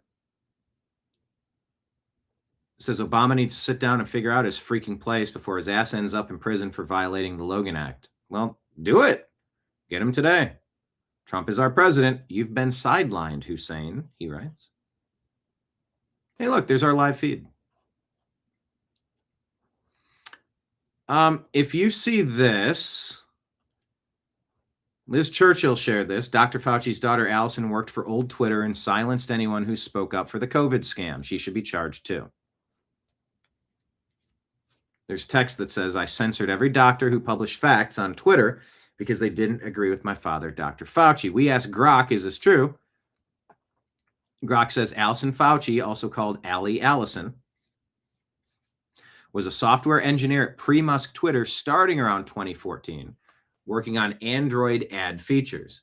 She was not in content moderation. No evidence shows she personally censored or silenced COVID critics. The quote overlaid on her photo is fake. She left the company before Musk's acquisition. Well, how close to the acquisition did she leave? Meaning she could have been working on censorship. So I don't know. I got a partial answer, but if you see that quote, be skeptical, but dig a little deeper. Spencer Pratt, are you running to represent the Republicans or the Democrats? What are you doing in California? I keep trying to tell everyone that, they try to put me in a box. I didn't run to be a political party. I didn't run to be a politician. I ran because I experienced what city leadership failure at the ultimate level is. That's why I stepped up. That's what cuts through. So the media and everyone wants to jump on and be like, oh, Spencer's our guy. No, I'm the citizen. I'm the angry taxpayer. You can be a Democrat and love me. You can be a Republican and love me. The only people that don't love me are communists and socialists, and I don't want them to love me. I keep trying to. That's it. The only people that don't love me are communists and socialists, and I don't want them to love me. and love me. You can be a Republican and love me. The only people that don't love me are communists and socialists, and I don't want them to love me. I keep trying to That's a good line. He should keep using that. A new ad came out, Spencer Pratt.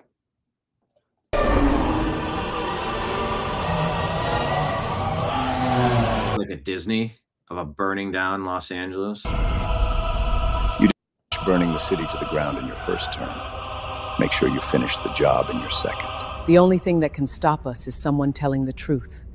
As long as they don't have any hope, the city's ours. This is awesome. Democratic Socialists of America, DSA, with the cattle prods. No, Nimbus, don't step on the... Ah! Anyway, LA is worth saving. You get it. It's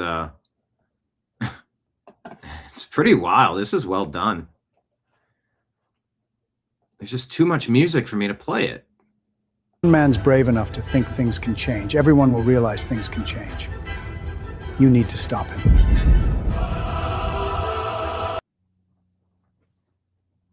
Doing the lightsaber battle from the Hollywood sign. I love that. Anyway, LA is worth saving. I lived in LA for a while, so I'm partial to it, man. I put a lot of energy into fixing that place up. I don't want to see it like this. Kenneth into the chat with a super chat. Kaboom, $10. Thank you so much. Happy post birthday. B to the rain. Thank you.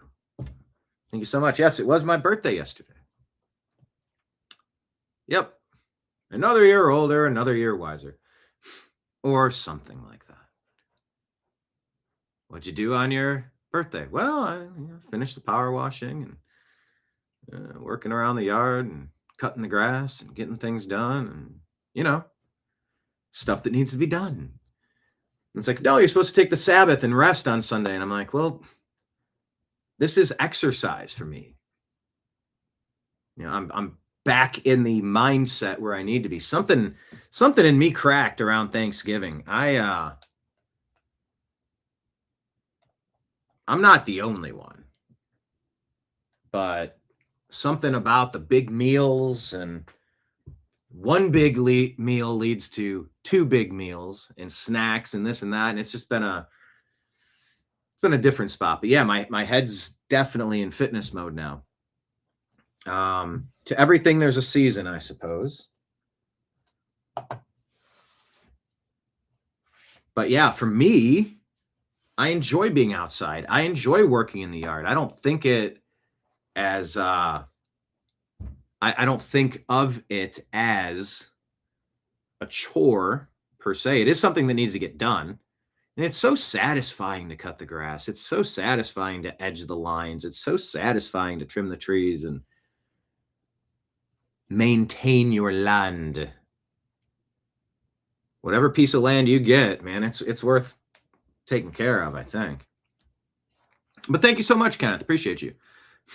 That's like a birthday card that just arrived in the mail. Only cutting the grass? Does that mean removing the seeds? No. No, that wasn't a weed reference. That was just literally cutting the grass. David from Canada says they just deleted my comment about Dr. Fauci's daughter. Well, you're typing it on YouTube. Maybe you should join us on Rumble. I encourage you to do so. I want all of our super users to follow us on multiple platforms, please. Can you change the comment and try to re-articulate it in a way that wouldn't sound like a threat or demeaning or insulting or cuss words? Or I don't know what you wrote, so if there's another way you could say it, I'd love to read it. Check out UFO disclosure bombshell. Virginia court nukes redistricting and Farage reform destroys labor. That was our Friday show. Not pinned, but shared here on the New American Media. All right, this is allegedly Dr. Francis Collins, ex-NIH director and Dr. Fauci's superior, confronted about COVID-19 vaccine injuries while out with his wife. Well, here you go. Dr. Collins, you and Ralph Barrick and Tony Fauci deserve to be in prison for the rest of your lives. You have so much blood on your hands. I hope you sleep well at night. And remember the name Brianne Dressen, because you left her stranded after she was severely injured by the COVID vaccine. In your study. Yeah, you do know. Her name is Brianne Dressen. Have a good night. Okay, that's you go up to somebody, you say something, you don't threaten them. You give them a piece of your mind, and you don't need to cause a scene, and you don't need to try to create a riot. You just say what needs to be said, and you leave it at that. Antifa, BLM, the whole Democrat riot complex that they have. Pick your point. SPLC, KKK, whatever group trying to push to violence. No. You can just go directly up to them, and you let them know that you know.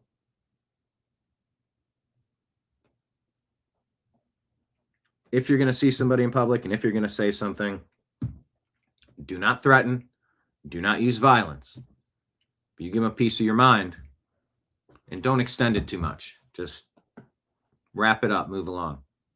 For countervailing views on health and elections, go to cdc.gov, who.int, and visit cisa.gov/rumor control, because we all know that COVID-19 was everything that the government told us it was, with Dr. Francis Collins and Anthony Fauci, and that everything was safe and effective. There was literally no downside, they said, and that's got to be, well, those are countervailing views. So go get your countervailing views. Speaking of Fauci and his ouchie, this is Finnerty on, what is this? Is this One American News? News Nation? I don't know what show this is. I've played him a few times. I forget what channel he's on. Do you think that he perjured himself and lied to Anthony Fauci, do you think he perjured himself and lied to Congress? Do you think that he perjured himself and lied to Congress? Oh, most definitely. He literally claimed the NIH never funded gain of function. We literally have the internal documents, the emails, and the grants confirming they were literally through EcoHealth Alliance funding gain of function activities, making chimeric coronaviruses at the same lab where SARS-CoV-2 leaked from. It's undeniable. It was a blatant lie, and remember, that's a felony. Anthony Fauci, through his illicit activities, resulted in millions of American casualties. We need justice, right? We need justice. Yeah. We all want to see it, and all of America would like to see it. Do you think that he perjured himself and lied to Congress? No, I would disagree. We wouldn't like to see it. We need to see it.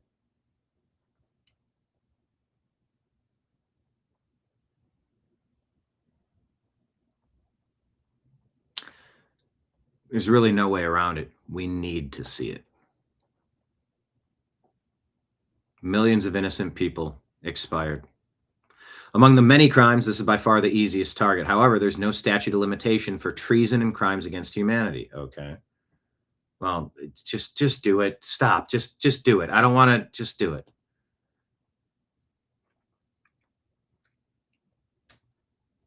Okay. Just do it. Irrefutable evidence that Fauci 100% lied under oath, claiming NIH never funded gain of function at Wuhan and ordered the destruction of evidence. So get him. Fauci is also accused of using fake PCR case counts to manufacture fear and justify the use of the vaccines. That's from day one. We're saying that. Lockdowns, social distancing. Can you tell us more about what he's accused of doing deliberately? A recent study came out, and they looked at the PCR test, they looked at the antibody levels, they compared them. 86% of people who were PCR positive did not have antibodies. That means they were not infected. So literally 86% were not true infections. And I was forced to take a test, and Lord knows if they stuck something in my nose during that process. I felt so violated when they jam a thing in your nose. Like, get out of here. I'm not showing any signs of anything. Once. That was the one encounter, and I sure hope I wasn't messed with during that. And Anthony Fauci was pushing, using these falsely inflated case counts to push fear. And that's what New York was doing. They put sick people in with the elderly. The super old are the ones that were going to expire at the highest rates. They've been accused of doing that for political gain, to try to spark, launch, jumpstart, kickstart the pandemic. To push vaccine mandates, to push lockdowns, all of which destroyed the American economy and many families' lives.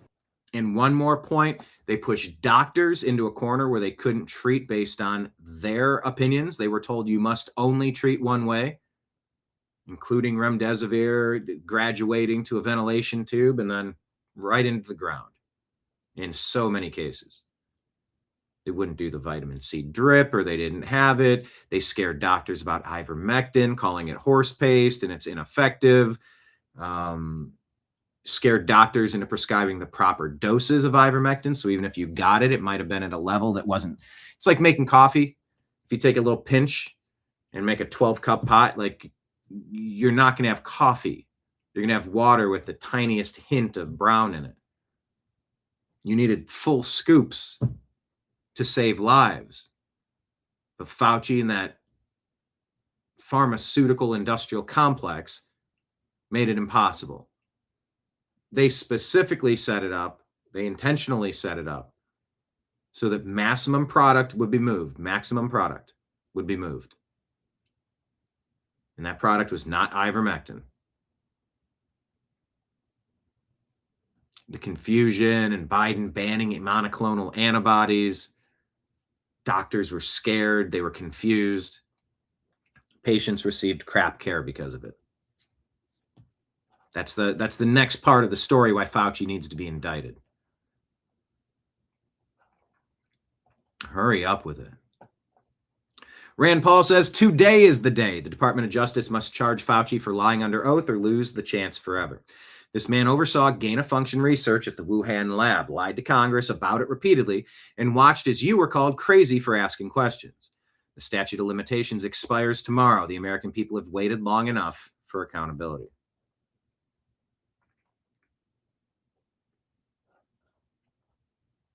Shannon asks, why on earth would Trump charge Fauci with anything, Rand Paul? Come on, he gave Fauci a Medal of Presidential Commendation. Seriously, why are you gaslighting me? She made a post that on January 19, 2021, his final full day in office, President Trump awarded a presidential commendation to Dr. Anthony Fauci for his work on Operation Warp Speed. The commendation recognized exceptional efforts in developing COVID-19 vaccines, with similar awards given to other team members. It's supposed to be up to the Department of Justice and Todd Blanche, not President Trump. That being said, we'll see.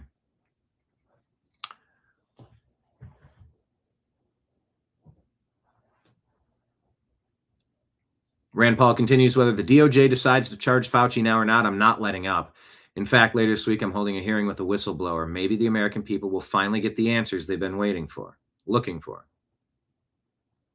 Yeah, but like, if it's due today, do it today.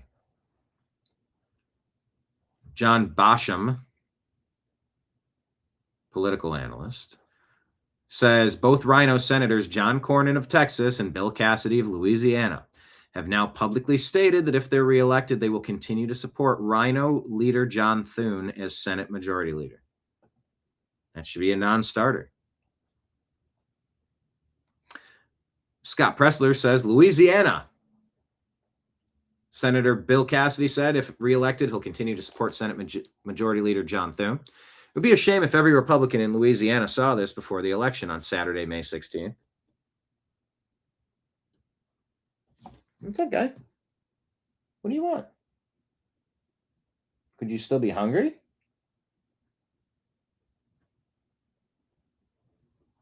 Oh, you got an itch there?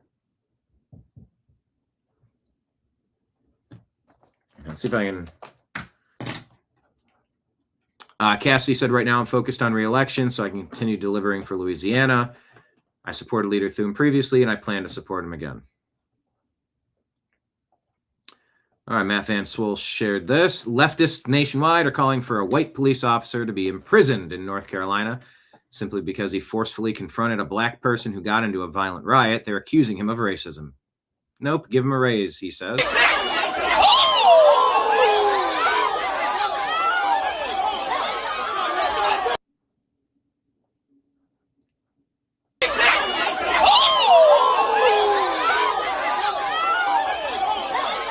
that was like an open palm Heisman, and then followed by a punch of sorts that appears to have missed.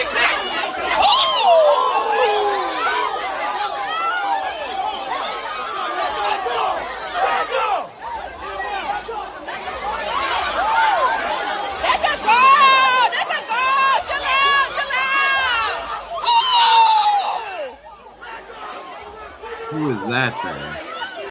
I hardly care about stuff like this. Who got thrown and what?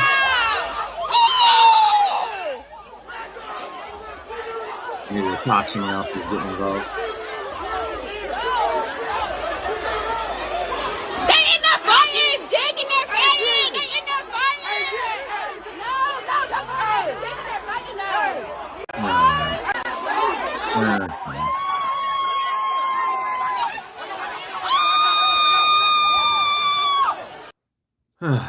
Good grief.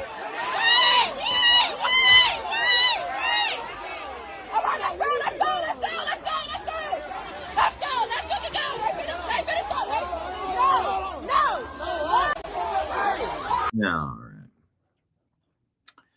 So if you care about that story's out there. Let me get these countervailing views off of here. I don't want to look at that anymore. Grass is good, 1040. YouTube does actively delete or delay. They definitely do, says David. All right. Operation Warped Humor? No, Operation Warp Speed. President Trump does have warped humor, though. In a good way. A lot of the time. Sometimes. But you any comedian, you give him like a 20%, like, I'm not going to stop watching South Park or listening to Anthony Jeselnik or Louis C.K. because they make a couple of grotesque jokes that are like, ugh. Yeah, well, why don't you hold that same standard for Jimmy Kimmel? I sort of do. Jimmy Kimmel's not funny. He's bitter, mean-spirited. I think every time I try to say that, I can combine those. Bitter and mean-spirited. He's just not funny. All right, take a look at this. I believe this is Cheryl Atkinson. Venezuelan whistleblowers. What did we learn? Please, let's get going on the indictment. Venezuela and voter fraud. There are Venezuelan engineer whistleblowers who have provided your administration, my understanding is, with a lot of information and documentation alleging vote rigging in the U.S. elections, including in 2020, through an operation engineered in part by our foreign adversaries and centered in Venezuela.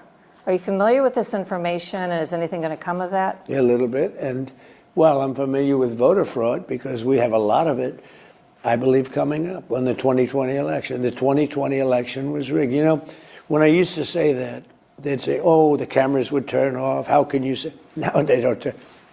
The information, a lot of it's already out there. The election was rigged. It was rigged. You look at Georgia, you look at Pennsylvania, you look at these states. They were rigged. It was a rigged election. And they used COVID to do it, and they used crooked, dirty cops to do it. You know, they had dirty cops. Like you read about Comey. Comey's a dirty cop, bad guy, bad for the country, bad guy. But no, the 2020 election was rigged. Anytime you have mail-in voting, you're going to have a rigged election. Anytime you're not using voter ID, the Democrats don't want, they're fighting us on the Save America Act. Anytime you don't have, when somebody says we don't want voter identification, that means they want to cheat. Yeah, it does. If you don't put a bouncer up at you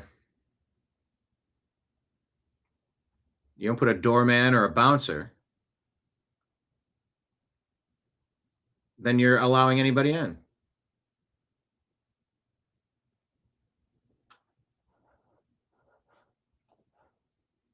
The 2020 election was rigged. He's been saying that. But yeah, Venezuelan whistleblowers have come forward providing evidence that 2020 votes were rigged. Even Susie Wiles confirmed that he won states that he had lost, and the FBI now has the Fulton County ballots. I mean, let's go. Can we please?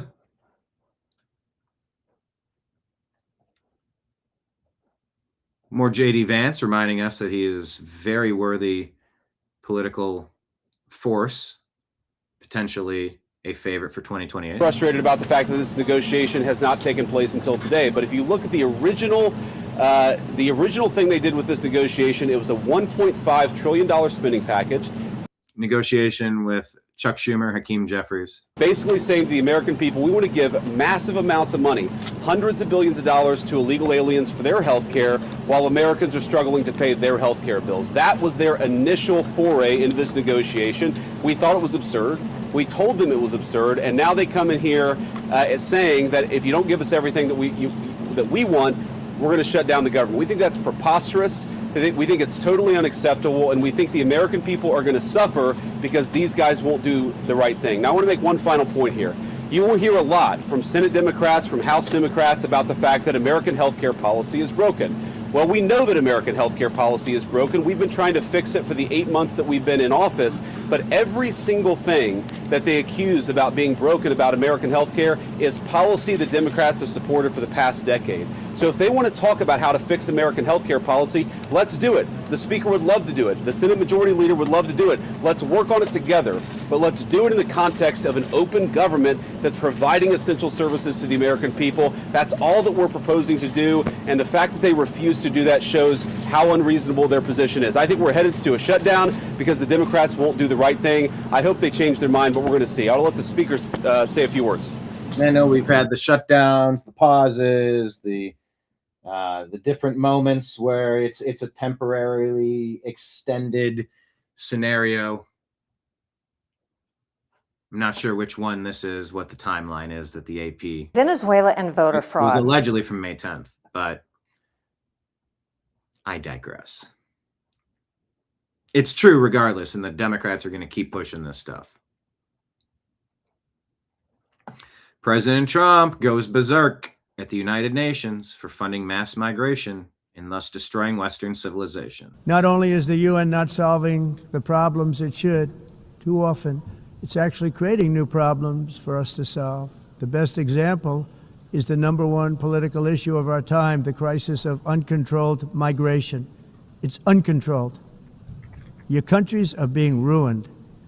The United Nations is funding an assault on Western countries and their borders. In 2024, the UN budgeted $372 million in cash assistance to support an estimated 624,000 migrants journeying into the United States.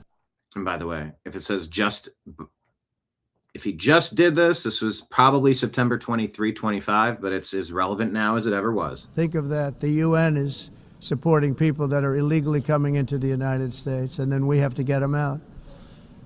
The UN also provided food, shelter, transportation, and debit cards to illegal aliens. Can you believe that? On the way to infiltrate our southern border. Millions of people came through that. Millions. That southern border. Just a year ago, millions and millions of people were pouring in. 25 million altogether over the 4 years of the incompetent Biden administration. And now we have it stopped, totally stopped. In fact, they're not even coming anymore because they know they can't get through. But what took place is totally unacceptable. The UN is supposed to stop invasions, not create them. Yes. And not finance them. In the United States, we reject the idea that mass numbers of people from foreign lands can be permitted to travel halfway around the world, trample our borders, violate our sovereignty, cause unmitigated crime, and deplete our social safety net. True. CC put this out. I don't know what this is, but they're saying there's a new gas pump scam. They use a single screw to steal your money. Scammers wedge a small drywall screw into the nozzle holder at the pump. You pay up, fill up, hang the nozzle, but it never fully resets. The next person or the scammer keeps pumping gas on your card. Check the cradle before and after pumping. Make sure the nozzle clicks fully in and the screen resets to 0. So yeah, grab your receipt. Avoid helpful strangers who are offering to pump for you and share this. It takes 5 seconds to check. I don't know if this is accurate, but I'll take a look.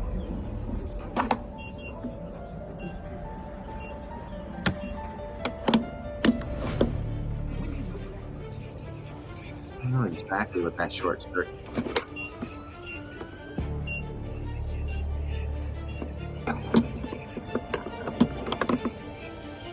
I don't quite understand why it would do that. Anyway, there's music, but you get it. Have you heard of this? Question of the day. Have you heard of this gasoline pump thing with a screw right there? I've never heard of this.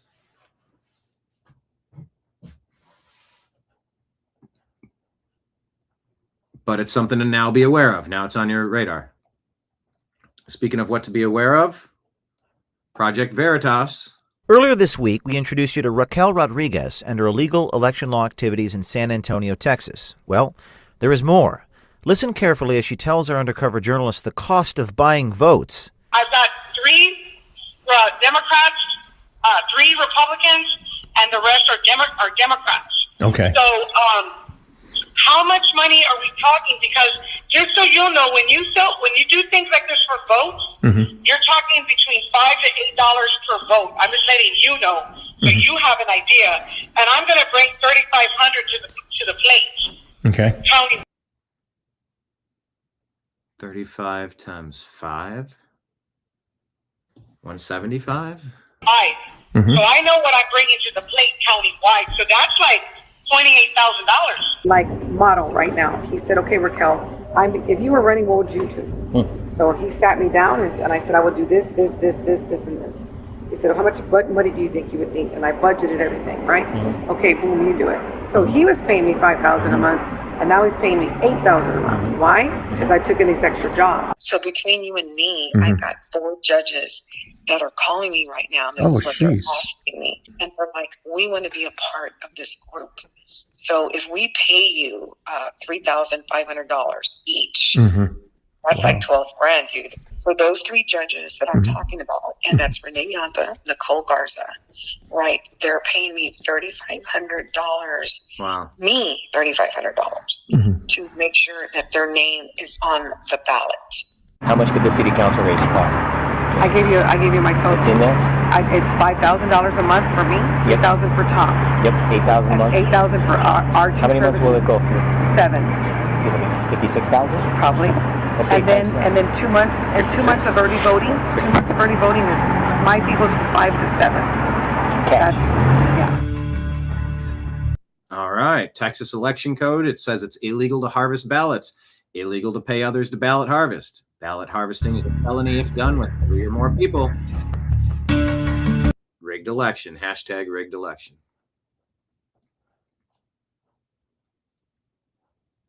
My gracious. Migration is out of control. Kenneth had not heard about the gasoline thing. I've heard about like where they put like a fake scanner that like skims your information.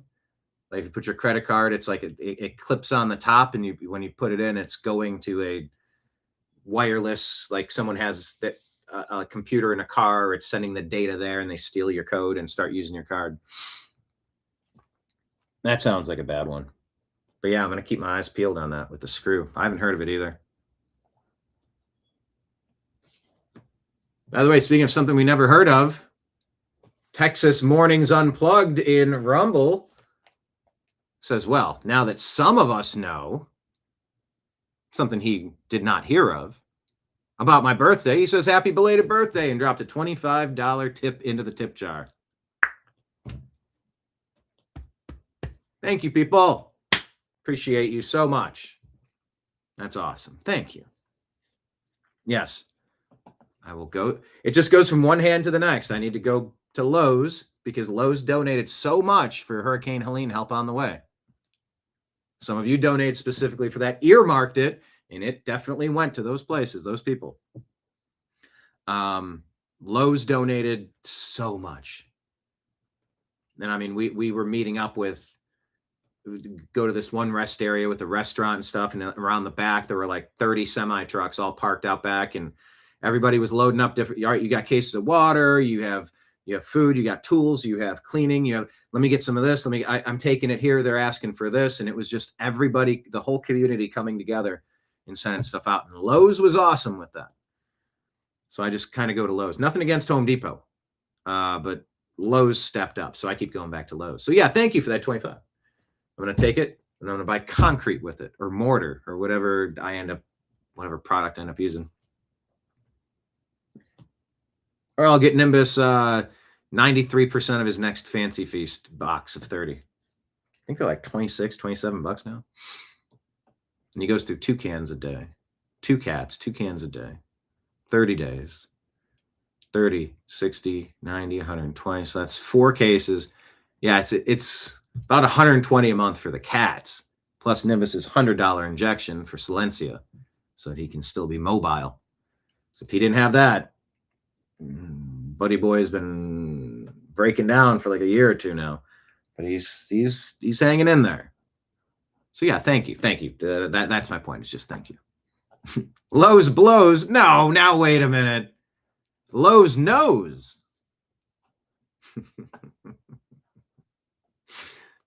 Bam. All right. Well, James O'Keefe is exposing more voter fraud. I think most of what the Democrats are up to is fraud. Just expose them and indict them all. All the criminal activity. Go get them. Thank you, James O'Keefe. This report here about Dominion Forensic Images. This is on Real America's Voice. Who is this person? Is this Sheriff Dan Leaf of Maricopa County? Let's take a listen. So everything is coming to a head. Everything is bubbling up to the surface now. We've proved now that there was direct access to the Antrim County election management system because we show on November 5th, we can see it in the forensic images, that an anonymous user logged onto the EMS remotely with escalated privileges and made changes to the database when they were trying to retabulate the election. So that's one huge development because now we prove that the machines were remotely accessed, and more importantly, they were remotely accessed by an anonymous user who had elevated privileges in the system. That is pretty damning for the non-forensic reviewers out there, or people who do not want a forensic audit. And the other thing probably is equally explosive. Everyone's seen ballots before, like these ballots here. On the side of the ballot, there's these black boxes. There's 59 black boxes on the side of the ballot. Okay. We now see within the forensic images that in Antrim County, those blocks 15, 18, 28, 41, and 44 were all intentionally modified. The height and the width, the shape of those blocks were intentionally modified in order to generate errors. What does an error do? In this case, by modifying those specific blocks, they were able to cause rejections for Republican ballots. Meaning if you voted for Donald Trump and then put your ballot in the machine, your ballot was rejected at a rate of 20% more than Joe Biden ballots. 1 in 5. And you're trying to tell me we're a 52-48 country? No way. No way. By the way, speaking of Biden, this is breaking now. Killing his wife, a man believed to be former First Lady Jill Biden's ex-husband has been charged with murder. He's accused of killing his wife. Chief Washington correspondent Mike Emanuel has the latest on this. Mike. Harris, 77-year-old William Stevenson was arrested yesterday and charged in connection with the death of 64-year-old Linda Stevenson on December 28th. There are reports William Stevenson is the ex-husband of former First Lady Jill Biden, but Fox has not independently confirmed that. The Newcastle, Delaware Police Department telling us, quote, will not be providing any additional comment regarding this incident when asked if they can confirm the connection to Dr. Biden. So it's still a bit of a question mark, but it is being reported it's Jill Biden's ex-husband. The charge in this case is first-degree murder. William Stevenson has been arraigned and is being held in the Howard County Correctional Institution after failing to post a $500,000 cash bail. Delaware authorities say local police responded to a reported domestic dispute on Sunday, December 28th at 11:16 p.m. And you remember at the time when we reported this, I mean, it sort of seemed like that's what happened. Investigators say they found Linda Stevenson unresponsive in the living room. Officers immediately tried life-saving measures, but she was later pronounced dead. The woman's body has been turned over to the Delaware Medical Examiner, where an autopsy was expected to be conducted to determine the cause and manner of her death. Obviously, breaking details in this case, an arrest just made yesterday. We are digging into the facts of it and still trying to firm up the link between this man and former First Lady Jill Biden. So there's that. Speaking of Biden, jeez. We'll cover that more as the story unfolds. And wokeness laughs at this and says, ha ha ha ha ha. This was meant to be an attack ad against Spencer Pratt. Republican Spencer Pratt is the last thing Los Angeles needs for mayor. Pratt opposes using taxpayer money to build brand new houses for our unhoused neighbors. Unhoused neighbors? Who the fuck pays their neighbor's mortgage? Most people can barely pay their own. Is this a real ad? Like, haha, gotcha. Republican. No, this has to be fake. Spencer Pratt is the last thing Los Angeles needs for mayor. Pratt opposes using taxpayer money to build brand new houses for our unhoused neighbors. Okay, this has got to be a satire. Saying it's time for the homeless to get help or get out. Yes, get help or get out. Yes. Pratt thinks LA needs thousands more police officers rather than more social workers, and Yeah. Republican Spencer Pratt thinks public employee unions should have less power, not more. Yes. Is this a real ad? I'm finding it hard to believe. Like, of course. LA is on the right track and needs to stay the course. LA's on the right track to stay the course? Don't change your horses in midstream.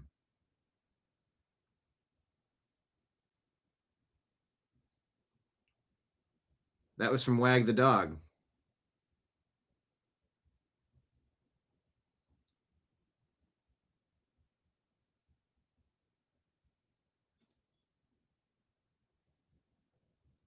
Don't change courses in midstream. Stay the course. This has got to be a parody ad. Vote no on Republican Spencer Pratt. What? Republican.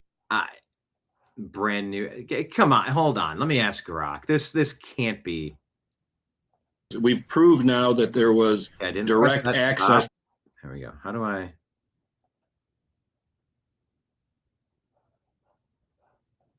ask Grok if Grok, is this a real ad or satire?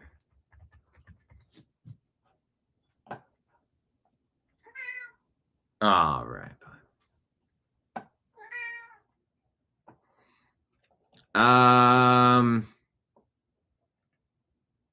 Don't know when this aired. This is President well, let's listen, because this is one of the biggest problems we have going on is Speaker Leader Thune not putting the recess appointments in. This needs to be happening, no doubt about it. And the fact that it's not, I mean, it's a real big problem. Right. But for example, on the Health Committee, you have Senator Collins, Senator Murkowski. They've already raised concerns about RFK Jr., I think. When you have Matt Gaetz, there's already some Republicans who have spoken out and said some things. The numbers start to get problematic if that is a problem, and your onus for you is to try to get the president who he wants to be in the cabinet. Do you then punt to a recess and try to recess the Senate for 10 days and get those appointments in?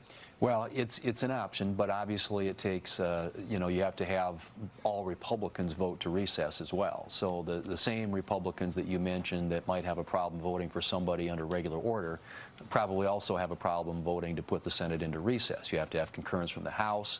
There's a process. All this is a process. But I don't think any of those things are necessarily off the table. I think we have to have all the options on the table, and these nominees deserve their day in court. They deserve a hearing, a confirmation hearing, an opportunity to be vetted, and the Senate will perform its constitutional role under advice and consent.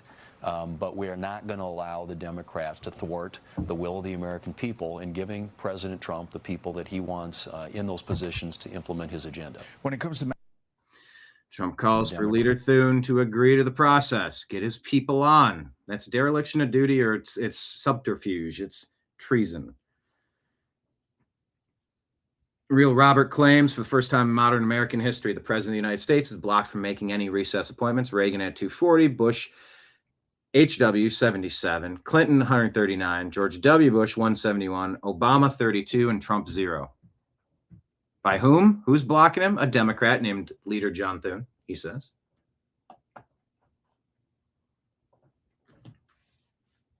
Patriot Warrior says he's starting a Rumble channel. So once it's up, make sure you tell people so they can follow you. Just something to do in the early mornings. So what is it going to be, though? Are you going to be making knives? Are you going to be working with bees? Are you going to be talking? Are you going to be covering the news? What do you want to do on your channel? Everybody go follow his channel. Quantum Guard shares this. In a huge betrayal, a woman with over 70 prior charges stabs a pregnant woman in Charlotte, North Carolina in a grocery store parking lot. 70 prior charges. Why was she free? Prosecutors and judges who allow this are responsible. It was random, inexplicable, and scary. She was getting her toddler out of the car when this woman she's never seen before confronted her and attacked her with a knife. To say this crime is a shock is an understatement. Wednesday, around 11 a.m., a woman was getting her toddler out of the car in the parking lot of the Cotswold Harris Teeter when she says another woman who pulled out of the parking spot behind her stopped her car in the middle of the lot, got out, cursed at her, and attacked her with a knife. I was facing my toddler, getting him out of his seat, and thankfully turned around, and she was coming at me with a steak knife. She asked we not identify her by name because she is still shaken up by the incident, but she is 38 years old and pregnant. She has never seen the woman who attacked her before and has no idea why this happened. Oh, the idea why it happened is because the Democrats in charge didn't throw her in jail where she belongs, some mental health institution. Pushed and kicked and screamed, and thankfully, I think that scared her off. The attacker got her once in the sternum, but she and the unborn baby are amazingly okay. Ugh. No arrests have been made, and CMPD hasn't said if they have any suspects. Cotswold Village is a busy shopping center, and this stabbing happened in the heart of the day. She's encouraging everyone to always be aware of their surroundings. That's exactly what I told you in that. I showed you that video of that guy being pushed down the flight of stairs to his demise. Be very alert and aware of your surroundings. When you're out in public, don't have your head buried in your phone. Just not be paranoid, but just be aware of what's going on around you. Thankfully, I turned around. Because There you go. if I had been facing my car, it could have been much worse.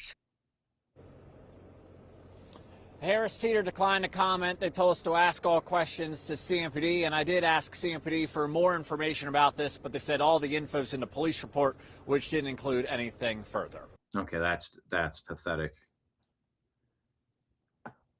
Speaking of pathetic, here's Magic Johnson. I'm supporting Mayor Bass. First of all, I go back with her probably 30 years. She sustained the first ever consecutive decrease in homelessness. You got to be kidding me. They're trying to say that she's good for homelessness.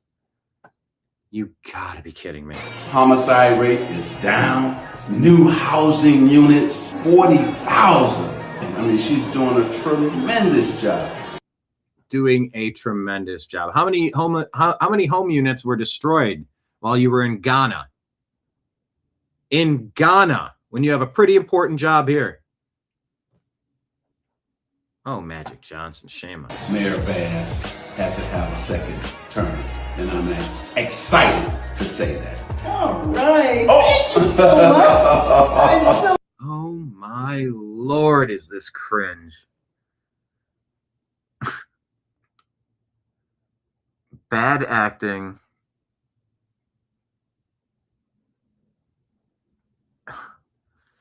campy, lame. It's cringe. Oh my goodness. Second term, and I'm excited to say that. All right. Oh, thank you so much. I so the mayor. appreciate that. Well, you know, listen, you took on a tough job here. You've done a fabulous job.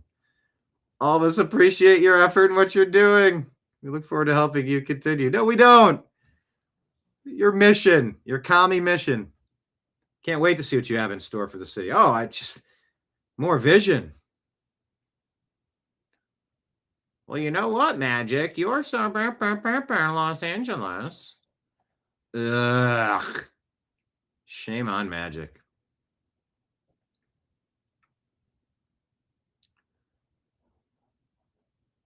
So yeah, Margaret Brennan says after hearing the Pentagon classified brief on Iran war impact on U.S. weapons stockpile, Senator Mark Kelly says it's shocking how deep we've gone into these magazines. I played you all that. Amuse commented, it's treason. Imagine a sitting senator and former military officer receives an alarming classified briefing that shows that we are almost out of missiles. Now imagine we're on the brink of a negotiated peace deal with our enemy. Now imagine that senator goes on TV and tells the world we're out of ammo. Do you think our enemies might scuttle the peace deal and just wait us out?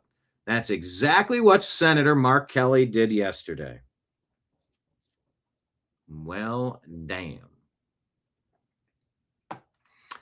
Patriot Warrior says his channel will have some knife making for sure. Forging stuff, good.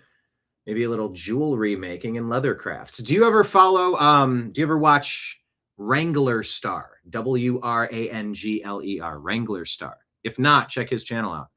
He does all sorts of things. I was scrolling past a couple things, and I do need to update my my show intro. I've told you that I'm doing it. I'm gonna do it. I'm gonna do it soon.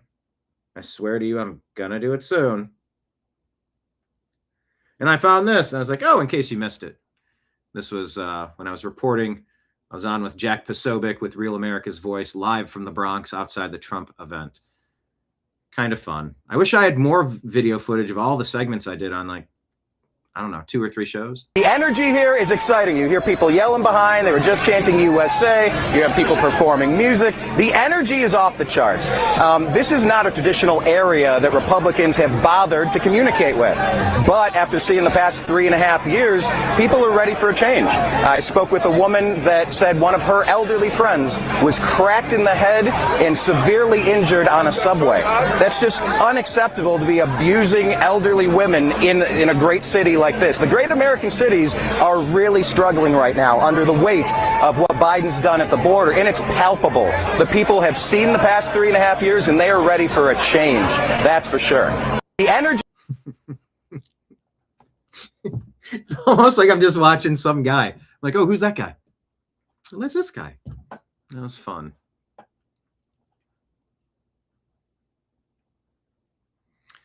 Spencer Pratt now on a darkened bridge in Los Angeles, telling you, well, you could be like Magic Johnson. And, oh, Mayor Karen Bass is doing such a great job with L.A.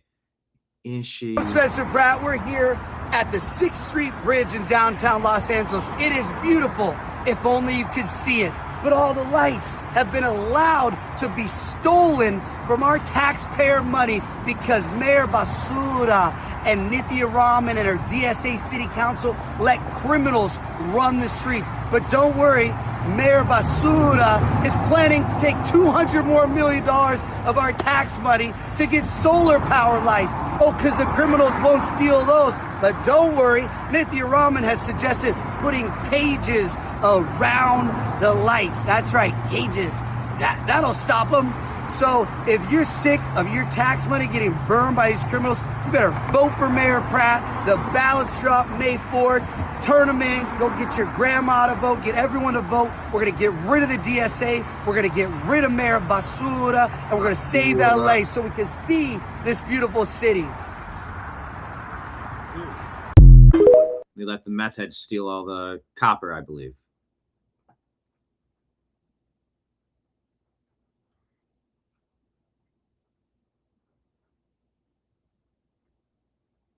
I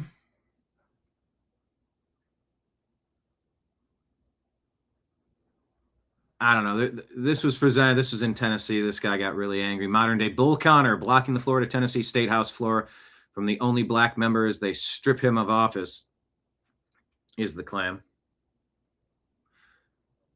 Bonchi says lying to stoke racial animosity is pretty nasty stuff.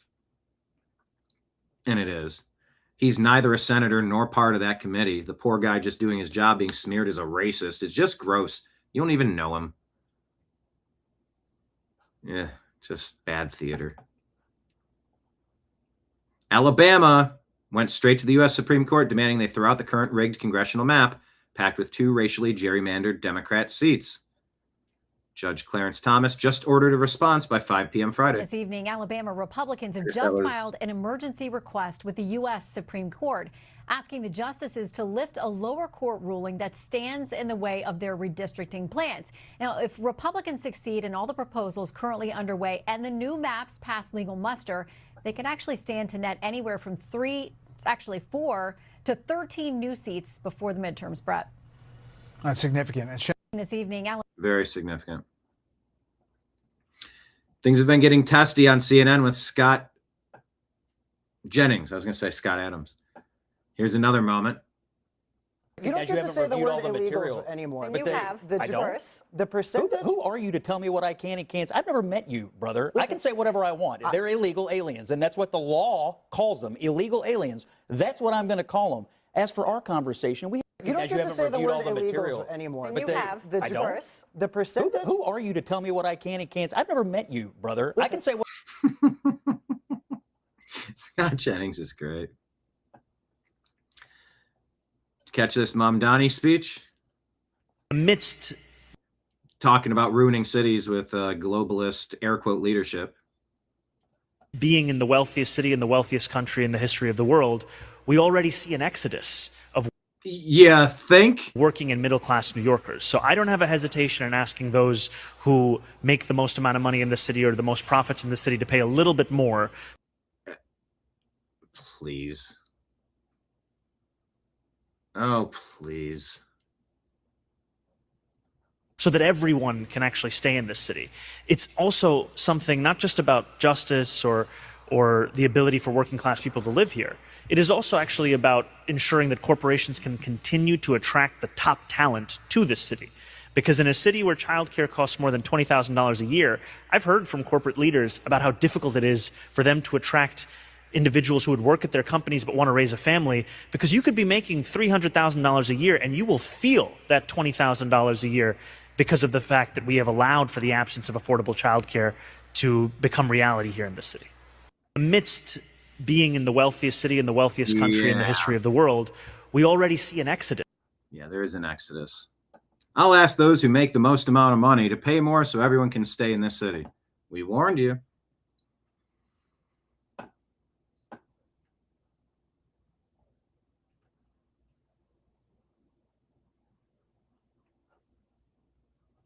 What was Fauci up to with gain-of-function research? What was he lying about? It is factually undeniable that the NIH funded gain-of-function research. Okay?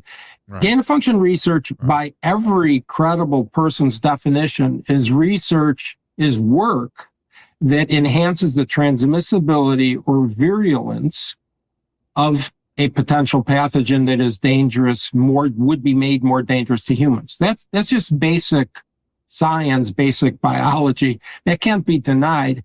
And it is also undeniable that there were research grants funded by the NIH to the Wuhan lab as well as to EcoHealth and University of North Carolina.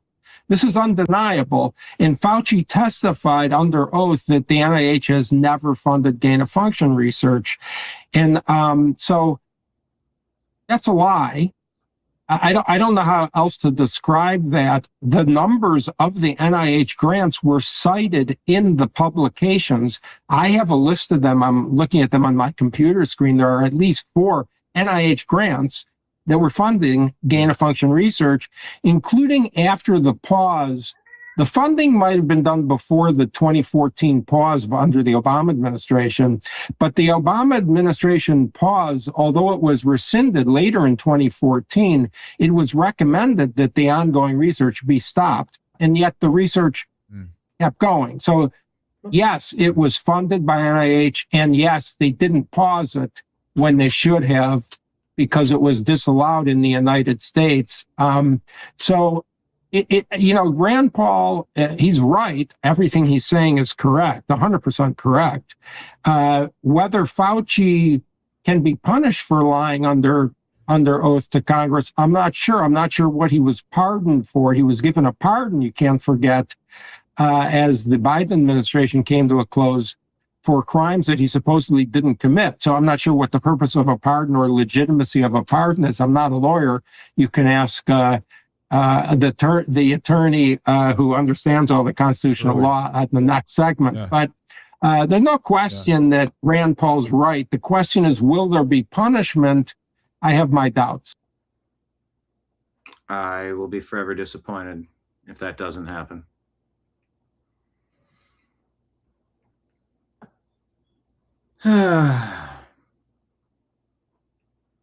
Dr. Ben Carson says this about Fauci. You know, for several years, we've had to put up also with a lot of lies and obfuscations that really have disrupted the public trust. And of course, I think of COVID. You know, here we have a situation where Dr. Fauci et al. Said, don't need to wear a mask. Then, well, you do need to wear a mask. Maybe you need to wear 2 masks. Or a mask made out, but eventually admitting that there was no science behind any of what he was saying, and telling people that, you know, if you get the shot, you can't transmit the disease. There are no real side effects, where, of course, we know that the side effects from COVID vaccinations far exceeded anything else in the last 30 years combined. We haven't been truthful about that. It's important for us to lend our voices to that, and not to just let it be swept under the rug, as is the case in so many cases. And then I think we need to educate people. So, Representative Nancy Mace, we're calling on the Department of Justice to indict former National Institute of Allergy and Infectious Diseases, NIAID Director Dr. Anthony Fauci, for lying to Congress before the 5-year statute of limitations expires on May 11th. I mean, we only have a couple hours, guys. Anthony Fauci looked Congress in the eye and lied under oath about funding research tied to the pandemic, killing millions of people worldwide, which he then used as justification to shut down our country. Former President Biden issued a blanket auto pen pardon to Fauci on his final day in office, covering unspecified offenses dating back to 2014. We have serious questions about the validity of that pardon. The American people deserve to know what was really happening when they were forced into quarantine, masked, and forcibly vaccinated in some cases. David Morans, former senior NIAID official who worked directly under Dr. Fauci, has been indicted. This mishandling came from the top. The investigation should start there too.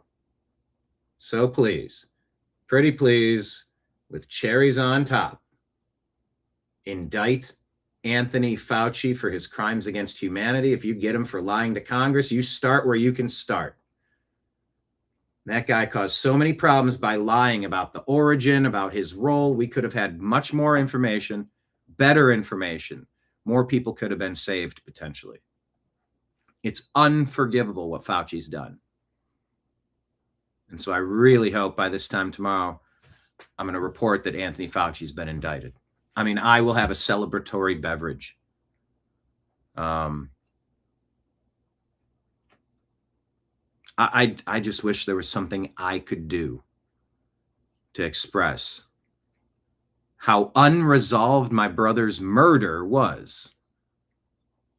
You can say he died of COVID, double pneumonia, or you could say that it was medical malpractice from the doctors who were terrified by Fauci and Biden to stop using monoclonal antibodies, not use hydroxychloroquine at the proper dosages, not follow the Merck protocol, provide remdesivir without choice. That was all what they did to us. I can't forgive it. I can't forget it. Can't forgive it. Can't forget it.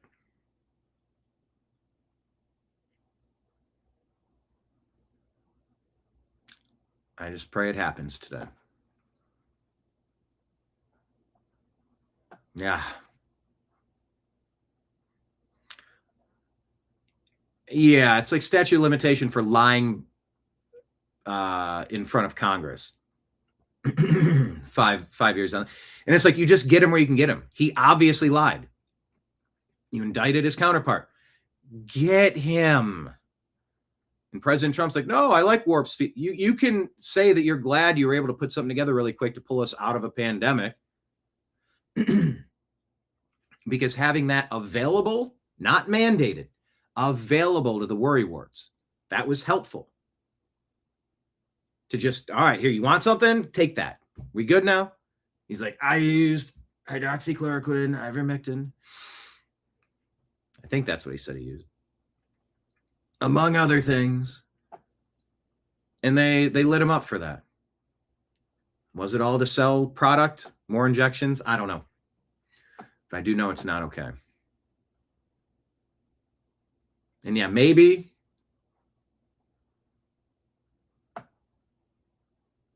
I don't know.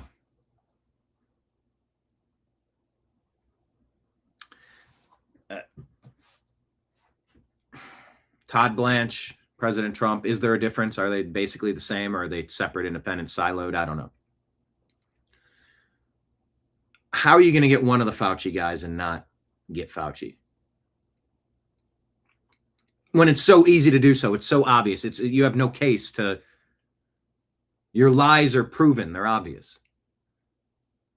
Yeah, the censorship kept results from the people. Yeah, and they lied about, oh yeah, it's totally safe and you can't transmit. Oh yeah, lie. We were lied to the whole time, and that's not okay. But it becomes okay if they're not punished for it. Trump has an out. President Trump has an out. All he has to say is like, look, I'm glad we came up with something. I was lied to by Anthony, some call him Dr. Feelgood Fauci. He lied and people died. And indict him. Just say, I was trusting the number one source for whatever in this country, and turns out this guy's turns out this guy's a total fraud, a total quack. President Trump doesn't have to lose face by doing this. He'll gain respect by doing this. He'll lose respect if this doesn't happen. So, yeah. Marion says, yes, and currently we have more people in mandatory quarantine from the cruise ship, COVID 2.0. Is there more? Is that growing? I thought it was dissipating a bit. I'll have to check on that. The stories have been everywhere. Just don't know how reliable they are. All right. Dr. Carsick? No. Dr. Carson. Car daughter? No. Yeah, the censorship kept the results from people, Dina. Exactly. And it kept the doctors scared, and it kept they kept their hands tied. When we were trying to pump the Merrick protocol into my brother, we were met with no. No. Who the fuck are you? They're like, we are the science. So what are you talking about? Nope, there's only one treatment plan, and he's on it. One treatment? Fuck you. And their treatment plan killed my brother. So yeah, my name is Inigo Montoya. You killed my brother. Indict fucking Fauci today. I started off with a prayer that Fauci is going to get indicted today and face justice. We're down to 2 hours, so we'll see. Fingers crossed. I wish I could just snap my fingers or wave a magic wand and make some of this stuff happen.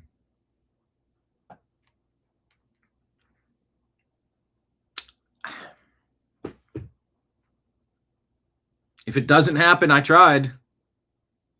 I mean, how many Indict Fauci shows have I done? How many Indict Fauci segments have I done? Quite a few. Quite a few. But on that point, I'm going to wrap it up for now.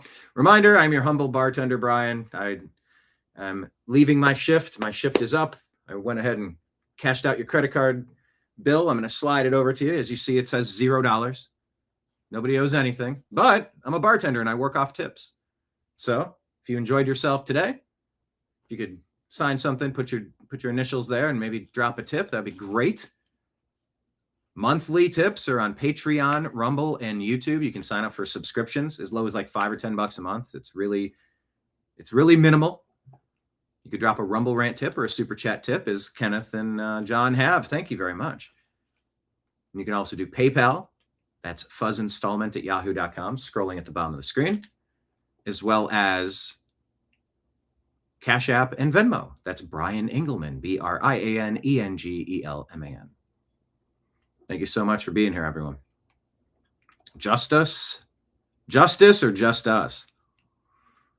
Yeah, the just us of them seems to always get away with everything, and I'm tired of it. This is crimes against humanity stuff. I don't think crimes against humanity have a statute of limitations per se. But my God, get him on this. You indicted Comey for 8647. Indict fucking Fauci. Please. All right. I'll be back tomorrow at noon. So signing off on behalf of Mr. Nimbus and everybody out there in the TNAM universe. Follow the New American Media in all the places. I appreciate you. I love you. And we'll talk to you again soon. Take care, everybody. Peace.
Your guide to the truth. TheNewAmericanMedia.com.